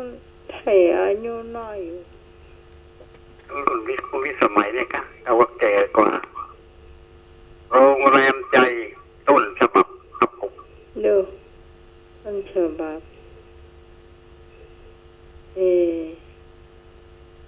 ไปห้องดันท ตอบ วั ก็ ฒน์ ได้ ดันทวัฒน์ ถ้าแบบเบาต้นจะบังเขาได้ก็ เอาต้นฉบับครับ โอ้ ยังก็ เจ้คุณพัทริยามาลสีนี่มันใช่เนาะ ใช่ครับ ยังก็หน่อย โอ้ใช่ ใช่ไร เพลงของสุภาพสตรีนะครับ โรงแรมใช่กะ โร มัน งแรม เป็น ใจต้นฉบับ ไม่ยิง ไม่ยิงครับ โรงแรมใจเรือมลาน้อย แล้วก็ เรือมลา เตรียมดารา ใช่ น้อย ครับ บัดใช่ เก่า ก็ เก่ากว่าเรียมนานารุ่นเก่ารุ่นว่ารุ่นคุณแม่อะไรอย่างนี้นะ ของสีวันนุช ใช่ครับเอาไว้เฉลยตอนสุดท้ายมาได้อย่างนี้นะ สังทอง โรงแรมใจ เรียกบางคนเพิ่นขึ้นได้เพิ่นก็จะตอบเอาใหม่ก็ได้เอาเพลงใหม่กันนี่กันเดียวเพลงนั้นเราเล่าให้ก่อนเอาแขวนมันก่อนเนาะถ้าเพิ่นตอบได้เพิ่นถึงตอบ เจ้า เอาผู้ใหญ่เลย ผู้ใหญ่ 2,504อันทวัฒน์คงจะตอบได้ครับ เจ้า คุณน้องหมาย เจ้า โรงแรมใจกับกิ่งแก้วศรีสาครห้องเนี่ย โอ้เก่งมากครับเก่งมากถูกต้องครับผม สาวรีเจ้า แล้วก็ทรัพย์สินเสียอักษรน้องผู้ใหญ่ โอ้ เลย เก่งครูครับผม เจ้า อ๋อพัทริยานี่มาลูนเนาะ รู้ครับทีหลัง ไม่รู้ อ๋อเพิ่นมาแบบเวอร์ชันของเพิ่น มาลุ้นมันมีสลักจิตเลไลสลักจิตท้องแหมโรงแรมใจนะ อ๋อ แล้วมาแคทริยาเจ้า นี่แก้วตอนนี้มัน โอ้หลายทางเลยนะ ดูเอา เอาใหม่ๆเนาะ เอาต้นฉบับนี่ขอโทษเนาะ เสน่ห์สาวล้านนาจังหวัดเชียงใหม่นี่มีในนี่หมดอ่ะอำเภออย่างมีในเพลงนี้หมดเลยอ่ะเสน่ห์สาวล้านนาจังหวัดเชียงใหม่ทุกจังหวัดหรือทุกอำเภอมีในเพลงนี้หมดเลยครับ พอผินเพชรลานา ยังครับยัง ใช่ โอ้ถ้าจัดเปิดรีโมทนะจะช่วยมันนะ อาจารย์รับ ได้ฟัง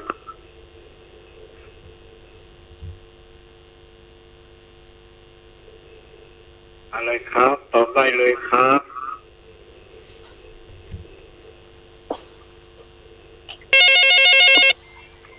นี่น่าจะถูกครับ เจ้า เพื่อไทยเจ้าน้องหมาย ไทยนิยมถูกต้องครับผ โอ้ ม เพื่อไทยไทยนิยม นักสาวลูกสองครับ อักสาวลูกสอง ครับผม เอไอฮะคนต้องเหนือเฮ้ยนะเนาะเมียตะกี้เขาใส่อยู่แล้วเองเนี่ยง่าย ใช่แม่ ฮะเจ๋งไง พี่สาวรีกำลัง60ไปสักน้อยเนี่ย โอ้รุ่นสวนี่เป็นเก่งพ่ออย่างเก่งพ่อตนดึกเพิ่นนั้นนอนหลับแล้วเพิ่นฟังเพลงว่าไผ่แล้วว่าเพิ่นว่าตัวดึกมาเพิ่นถึงนอนหลับแล้วจ้าปี 1 ปี 2นี่นะฟังเพลงแอกอะไปไหนกันหมดไอ้แสบท่านสวัสดิ์สองก็รักสลักใจยังครับเดี๋ยวนี้นะครับสาวลูกสองเนี่ยท่านทวัฒน์เหรอไปพูดเรื่องสุพรรณฮัลโหลรับไป โอเคครับ ท่านทวัฒน์รักษาลูก2ไผอ้อหูเด้อยอมครับเอาแขวนไว้ก่อนปัญหาอันนี้เอาแขวนไว้ก่อนนี่ให้ถามได้เอาละเอาเพราะสาวแม่เรามาเจ้าว่าจะตอบแล้วอีก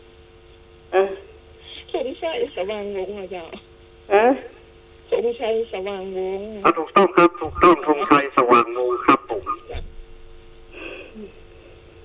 ธงชัยสว่างวงพี่รีถามพ่องปะให้ผมตอบห้องเพลงนะก่อนรักเราเพราะสาวหน้า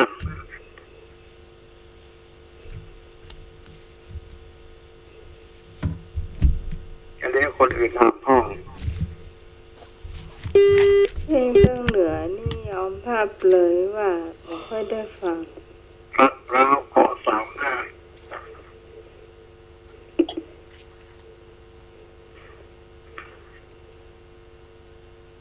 อาจจะถามก็ถามเนอะ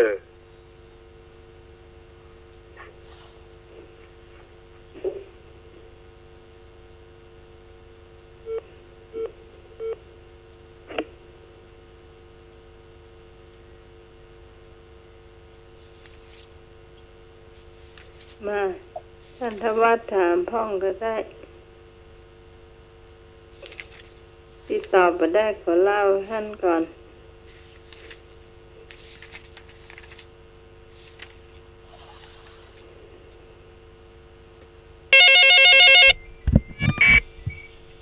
ว่าเจ้ครับเจ้าขอถามสักข้อนะครับเพลงชับหลังไผ่ห้องครับเพลงชับหลังวงไหนหยังชักหลังครับเป็นเพลงเพื่อชีวิตคาราบาวถูกต้องแล้วครับคาราบาวคาราบาวครับหลังไอ้นึกถามพ่อยถามพ่อน่าอายเรื่องมันช่างน่าอายน่าอาย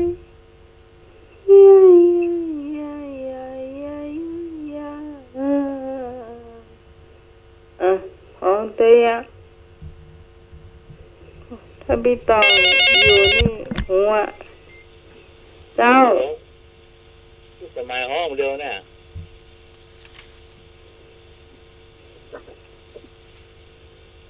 ครับที่สมัยห้องเดียวเนี่ยค่ะที่เป็นว่าวงอย่างห้องวงกระท่อนใช่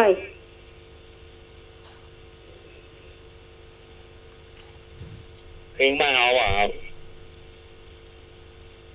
เป็นวง วง เน่าแล้ว มันเน่าเด้อ วง เป็นเพลงที่ดังนะ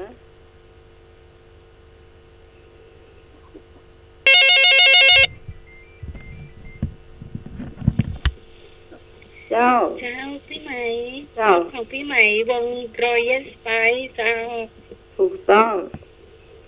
แฟนฉัน ค่ะ แฟนฉันเหรอ Royal Spice เจ้า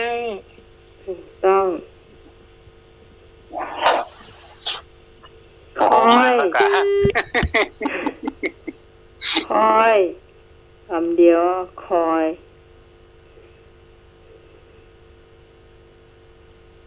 น้องต้นฝ้ายจะตอบมา2 เพลง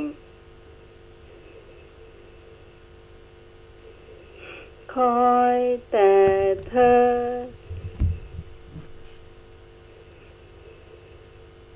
หลงละเมอเพ้อคอย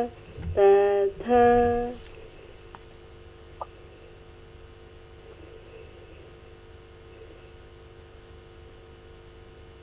เหมือนแล้วนะเพลงหมูนี่นะ เป็นค่ายของรถไฟดนตรี เนี่ย เพลงเนี่ย แล้วคนที่ฮ้องนี่ก็หน้าตาดีเนอะเจ้า วงจันทร์ให้โลด แล้วต้นไม้เนี่ยให้หัวปั่นไปปั่นมาเนี่ย หมดได้ละวงจันทร์ให้โลดงานเหรอ เป็นวง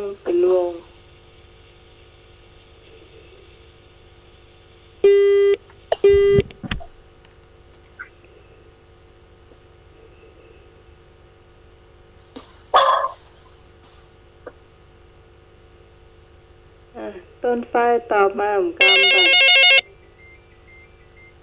เจ้า ไหม เจ้า ฟีเบอร์ ฟีเบอร์ถูกต้องเจ้า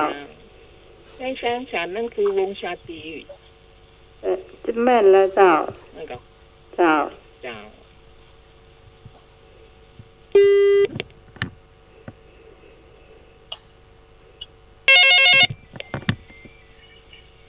ครับผม เจ้า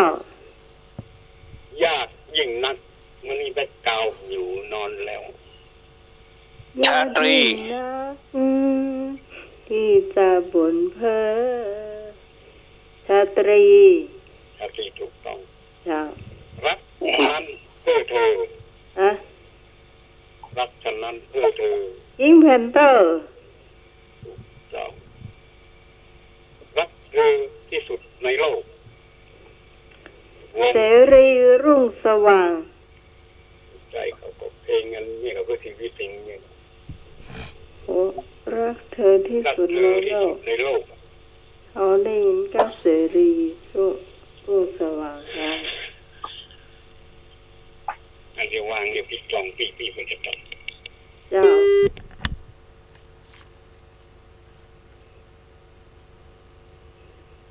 คุณผู้ฟังท่านไหนตอบได้เจ้า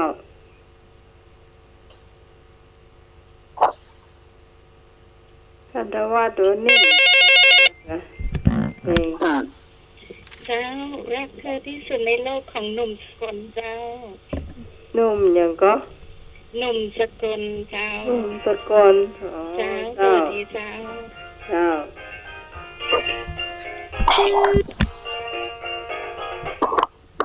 ต้นฝ่ายเอาต่อมาแล้ว อ่ะ เป็นที่สุดในโลก หนุ่มสกลถูกต้องครับ เจ้า เก่งมาก น้องต้นฝ้ายตอบเจ้า ครับเองอันนี้มันอยู่ มันเก่าแต่ฟังครับ รอยช้าบนผืนทราย ไว้เท้ามือไป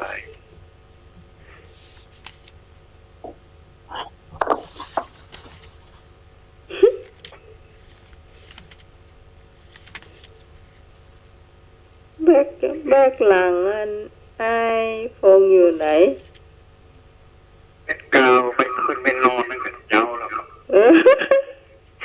มันนี่มีผู้ช่วย มีแบกกาวรอยเท้าบนผืนทราย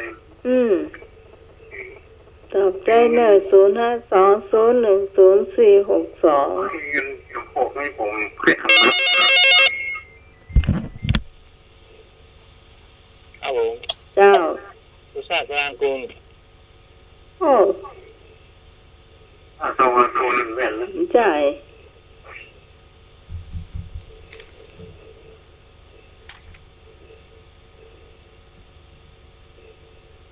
คิดว่าเด็กห้อยห้องใหญ่นะ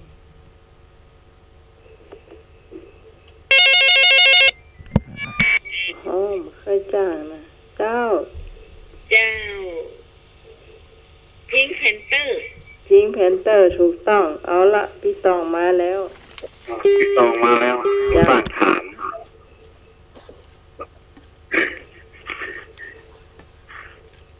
มาแล้วพี่ตอง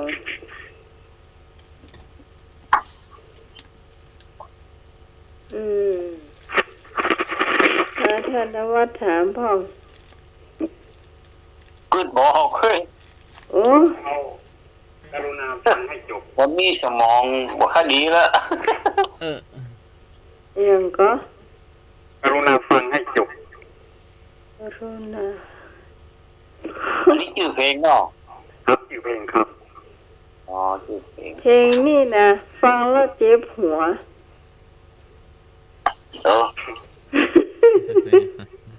เพลงนี้เปิดใจกันนะอันออกแฮร์เทคกันเนี่ยเพลงนี้นะมาฟังให้จบต้องฟังให้จบแล้วจะต้องเปิดหัวปกติเลยโมโหจำมาได้นะแชมลามแชมลามอ่ะถูกแล้วถูกต้องผมตาหน้าเวลาแชมลามถูกต้องครับ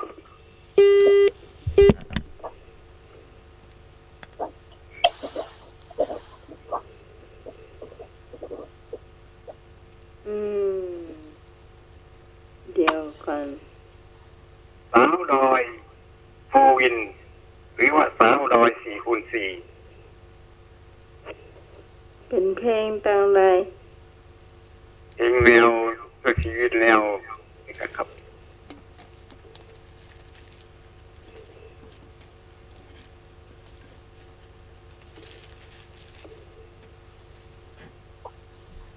สาวดอย4x4พงศิษฐ์แล้วก็พงศิษฐ์คัมภีร์ยังครับสาวดอยครับจ้าสาวดอยเชอรี่อ่ะวงคาราบาวเชอรี่เมฆวัฒนาครับครับผมยังครับยังไม่ใช่สาวดอยโฟวิน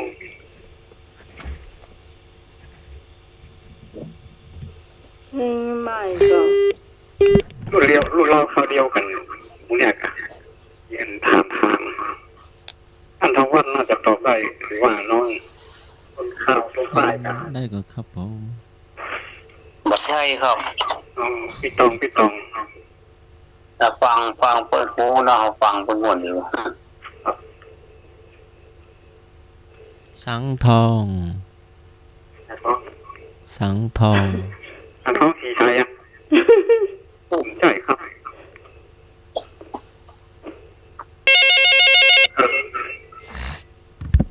มาละเจ้ารู้ไหมเจ้าคาราบาวจ้ะคาราบาวยังจ่ายเถอะครับจ้ะยังเนี่ยไหนกับคาราบาวสาวดอย4x4สาวดอยโฟวินหรือว่าสาวดอย4x4พี่ ชื่อเลยว่าถูกแล้วเนาะเอาดอย4 คูณ 4กำนี่ถูกแล้วถ้าไปต่อกำนี่แน่นอนเลยนะ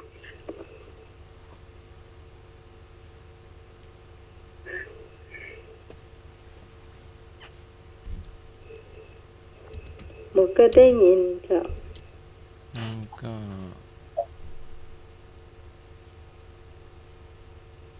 หญิงได้เป็นเพลงเพื่อชีวิตสมัยเพื่อชีวิตกะเพื่อชีวิตเป็นร้อยมากเสกเดี๋ยวคนตอบได้คนติดต่อมาโอเคแล้วก่อนเนาะถามได้ไหมจ้ะ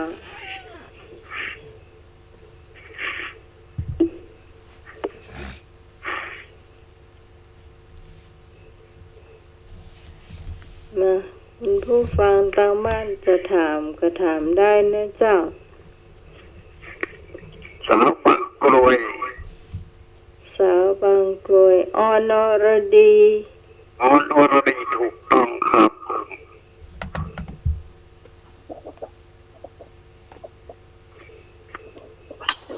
ใครจะตอบมาจะถามก็ถามเลยนะครับผมสาวนครชัยศรีสาวนครชัยศรี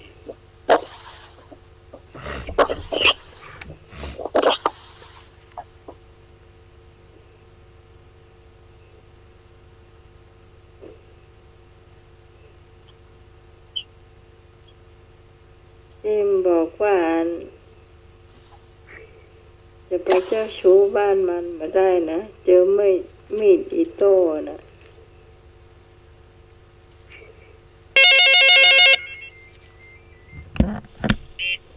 เจ้า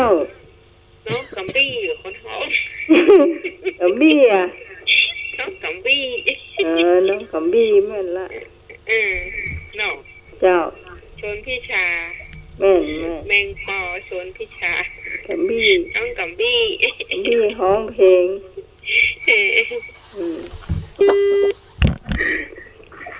ลูกแก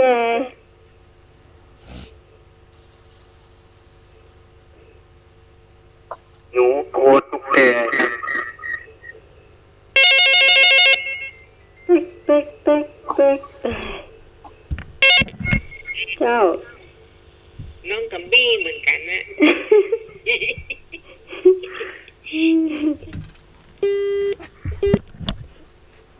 ลูกนี้คือละคร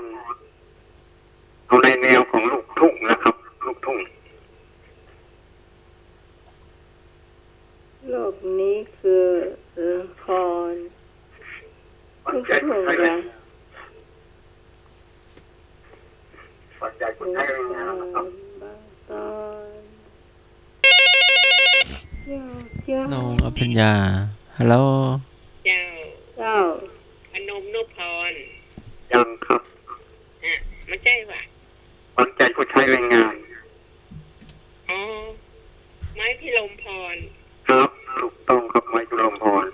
เจ้าสอนหนูหน่อยสอนหนูหน่อยสอนหนูหน่อยหนูไม่เคยไม่รู้เรื่องเลยไอ้คำว่ารักทายมาจะมีคนฮ้องอยู่2 คนเดี๋ยวก่อนดูเยอะว่าคนที่ฮ้องตามหาสมชายอ่ะแมงคอนะครับกัมบี้เหรอกัมบี้กัมเบอร์กัมบี้ถ้าบอกกัมเบอร์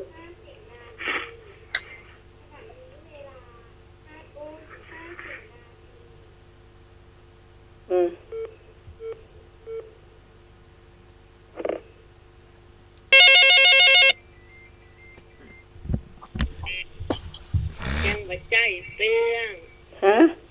ยังบ่ใจเตื้องใช่ใจเตื้อ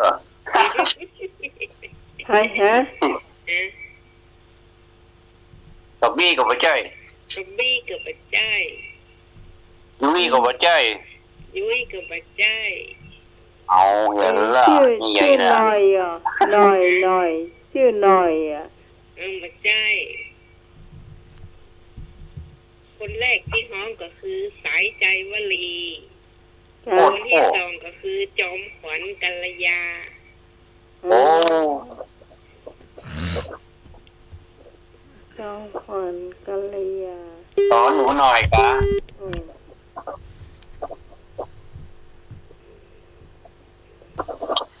จอมขวัญเรียน นี่ธนวัฒน์มดเฝ้า บทเป่าฟังอย่างเดียว นะครับ ผม เจ้า แนวหลังยังคอย แนวหลังยังคอยอยู่กันเนอะ อ่ะ ดาวไม่ยุรี โอ้สุดยอดโคยเตะถูกต้องครับ แนวหน้าลาแฟน แนวหน้าเราแฟนไม่เคยหูแล้วครับ เอายาวมันยาวมันน่ะกะ กันติดวงสว่าง เข้มข้นเหรอ ฮะ เข้มข้นเหรอ เข้มข้นเดี๋ยวหนูมิเตอร์ ใช่แล้ว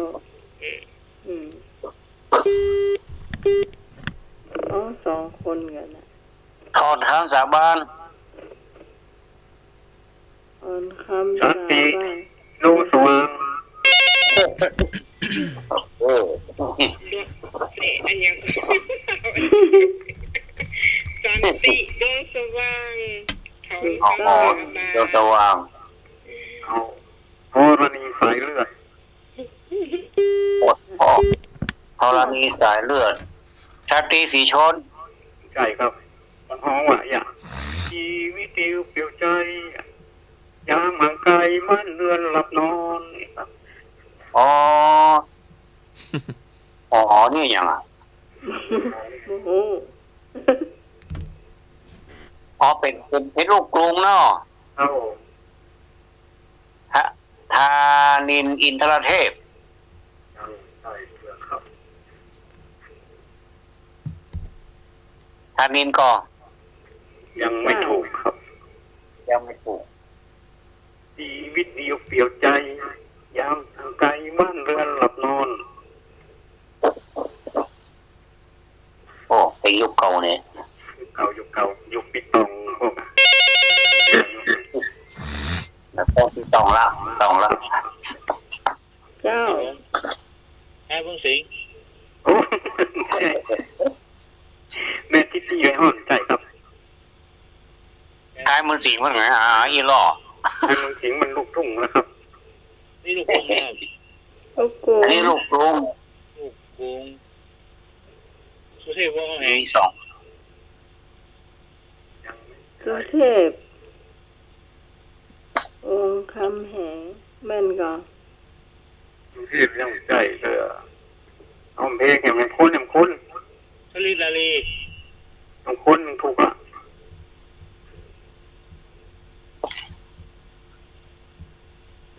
อันนี้ก็ไม่ใช่หรอก อันนี้ผมใจมันคุ้น ชลิน ชลินนันทนาคร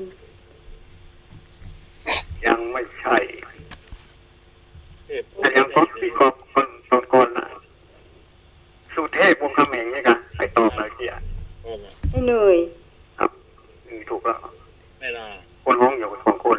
สุเทพประถูกครับผม แต่ละคนเชื่อว่าเหรอ เดี๋ยวก็ แต่ละคนยิ้มเป็นนะ คนยิ้มเพื่อนนะ อันรักคนยิ้มเป็น แต่ละคนยิ้มเป็นอยา ยิ้ม ก ตะ เป็น พี แฟนคุณเสียจริงยอด ฟัง จริ ทุก ง วันแต่จำที่คนห้องเหมือนใด อ้อมเพลงนี่เมื่อลาเนี่ยละคนยิ้มเป็นเนี่ย น่าจะเข้าทางใดเบอร์ท่านสมัครยังมีอยู่เลยใช่ไม่ได้ท่านสมัครท่านทวัดอยู่ค่ะ สายจันทวัฒน์อยู่ในเครื่องพระอาจารย์ อ๋อ ตาสมัครชาร์จแบต แต่ละคนเล่นเป็นอ่ะ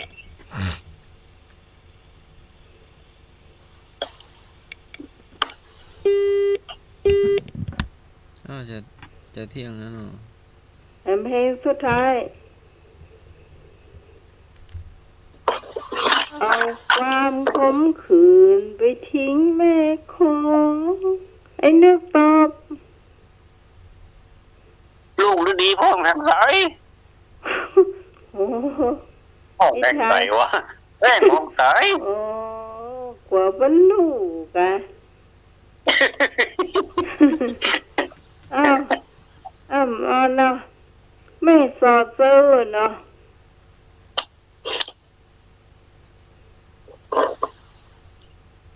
เอาพี่จองจัดการ โอ้ ต้องจัดการ จัดการเลยเอาพี่จองนี่เก่งนะมาแล้วนะ ท้ายเนี่ยปิดท้าย ลุงฤดีใจกะ เจ้า เอาความโกรธคืนไปทิ้งในโขง เจ้าด้านไม่สอดเสื้อเหรอ ก็ลุงฤดีลุงใจกะ เจ้าลาเลยไอ้พงษ์ ลาเลยน้อง ครับ วันนี้เอามาลากันก่อนขอให้ทุกคนรับดีฝันดี มีโชคมีใจเหมือนกันทุกผู้ทุกคนนะครับผมครับไหว้สาท่านสมัครท่านธนวัฒน์ เจริญพร ครับ เจริญพรเด้อ ครับสวัสดีคุณพิสมัยเราสวัสดีทุกท่านทุกคนนะครับผม เจ้า มาเลยแต่ต่อไป ครับผม เจ้า ให้ผมไปหน่วยมาครับประกาศให้อาจารย์ท่านละวัดมาครับผมไปครับ พร ให้มาหาเสร็จทุกท่านนะครับรับดีฝันดีครับอายุ100 สาวครับ สวัสดีครับผม เจริญพรเจริญพร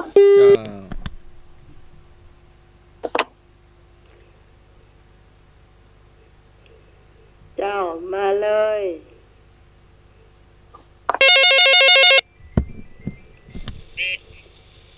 เจ้า เจ้า ก่อนอื่นขอนมัสการท่านอาจารย์ท่านสมัคร ท่านทวัฒน์ เจ ร ริ ว ญ ย พร เจริญพร เจ้าแล้วก็น้องไม้ตัวเนอ เจ้า อัน100 ปีนั่นมันค่อยนักไปหน่อยหรือเปล่า อยู่มันเกินเขาจังนะ แม่แล้ว มีการโกงอ่ะ แล้วก็เป็นเรือนมีบ้านมีคนปะโถ70 ป่ายไปได้มันยังการโกง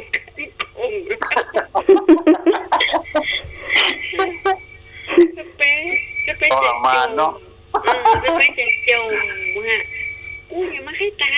ยว่าเข้าไปอยู่เลยอย่างเงี้ยเอามกมาหายบางทีก็มกลูกหลานมาหามาไก่มันนายก็ มันมีอยู่วันเหรอ มีอยู่วันแล้วพี่ตอง เจ้าก ำลังพี่ตองตอบปัญหาให้ดีก็อยากกินข้าวดึกขยะกี่ข้าว เจ้าแล้วฝันดีเหมือนกันทุกคนนะเจ้าราตรีสวัสดิ์แน่น้องใหม่เนอ เจ้าหูลูกใหม่มันดีนะ หาวจ้อนจะกินข้าว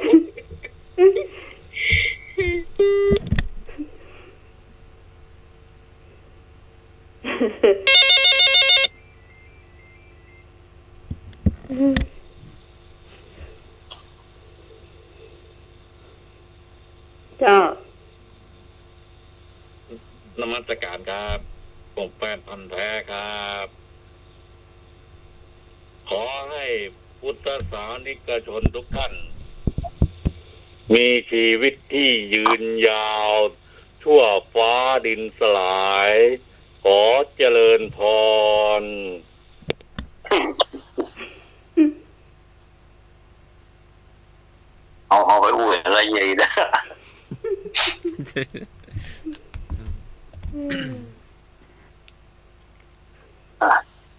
เอาไอ้นึกเหรอนึกแล้วเรากะนึก สาย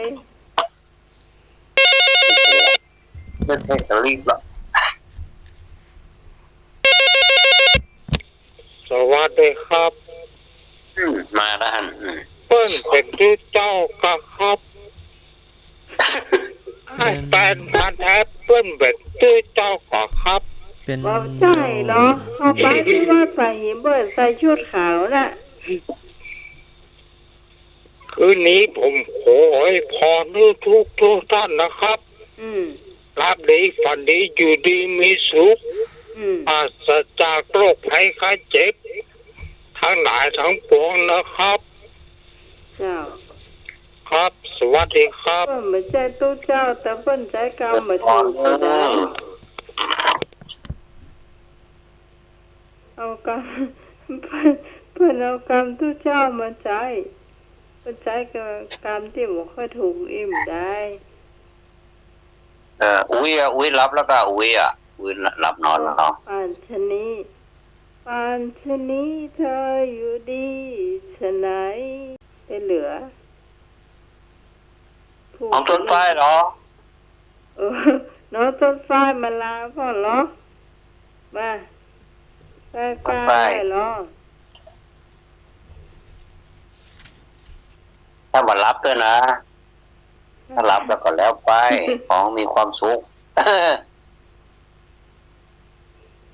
จะไปลักยิ้มอยู่คนเดียวนะ ถ้ามารับก็ของมาถ้ารับแล้วก็จะถูกจำบนมาหรือรับนะด่าผู้ผู้ดีเจ้า การนมัสการทั้งสมัย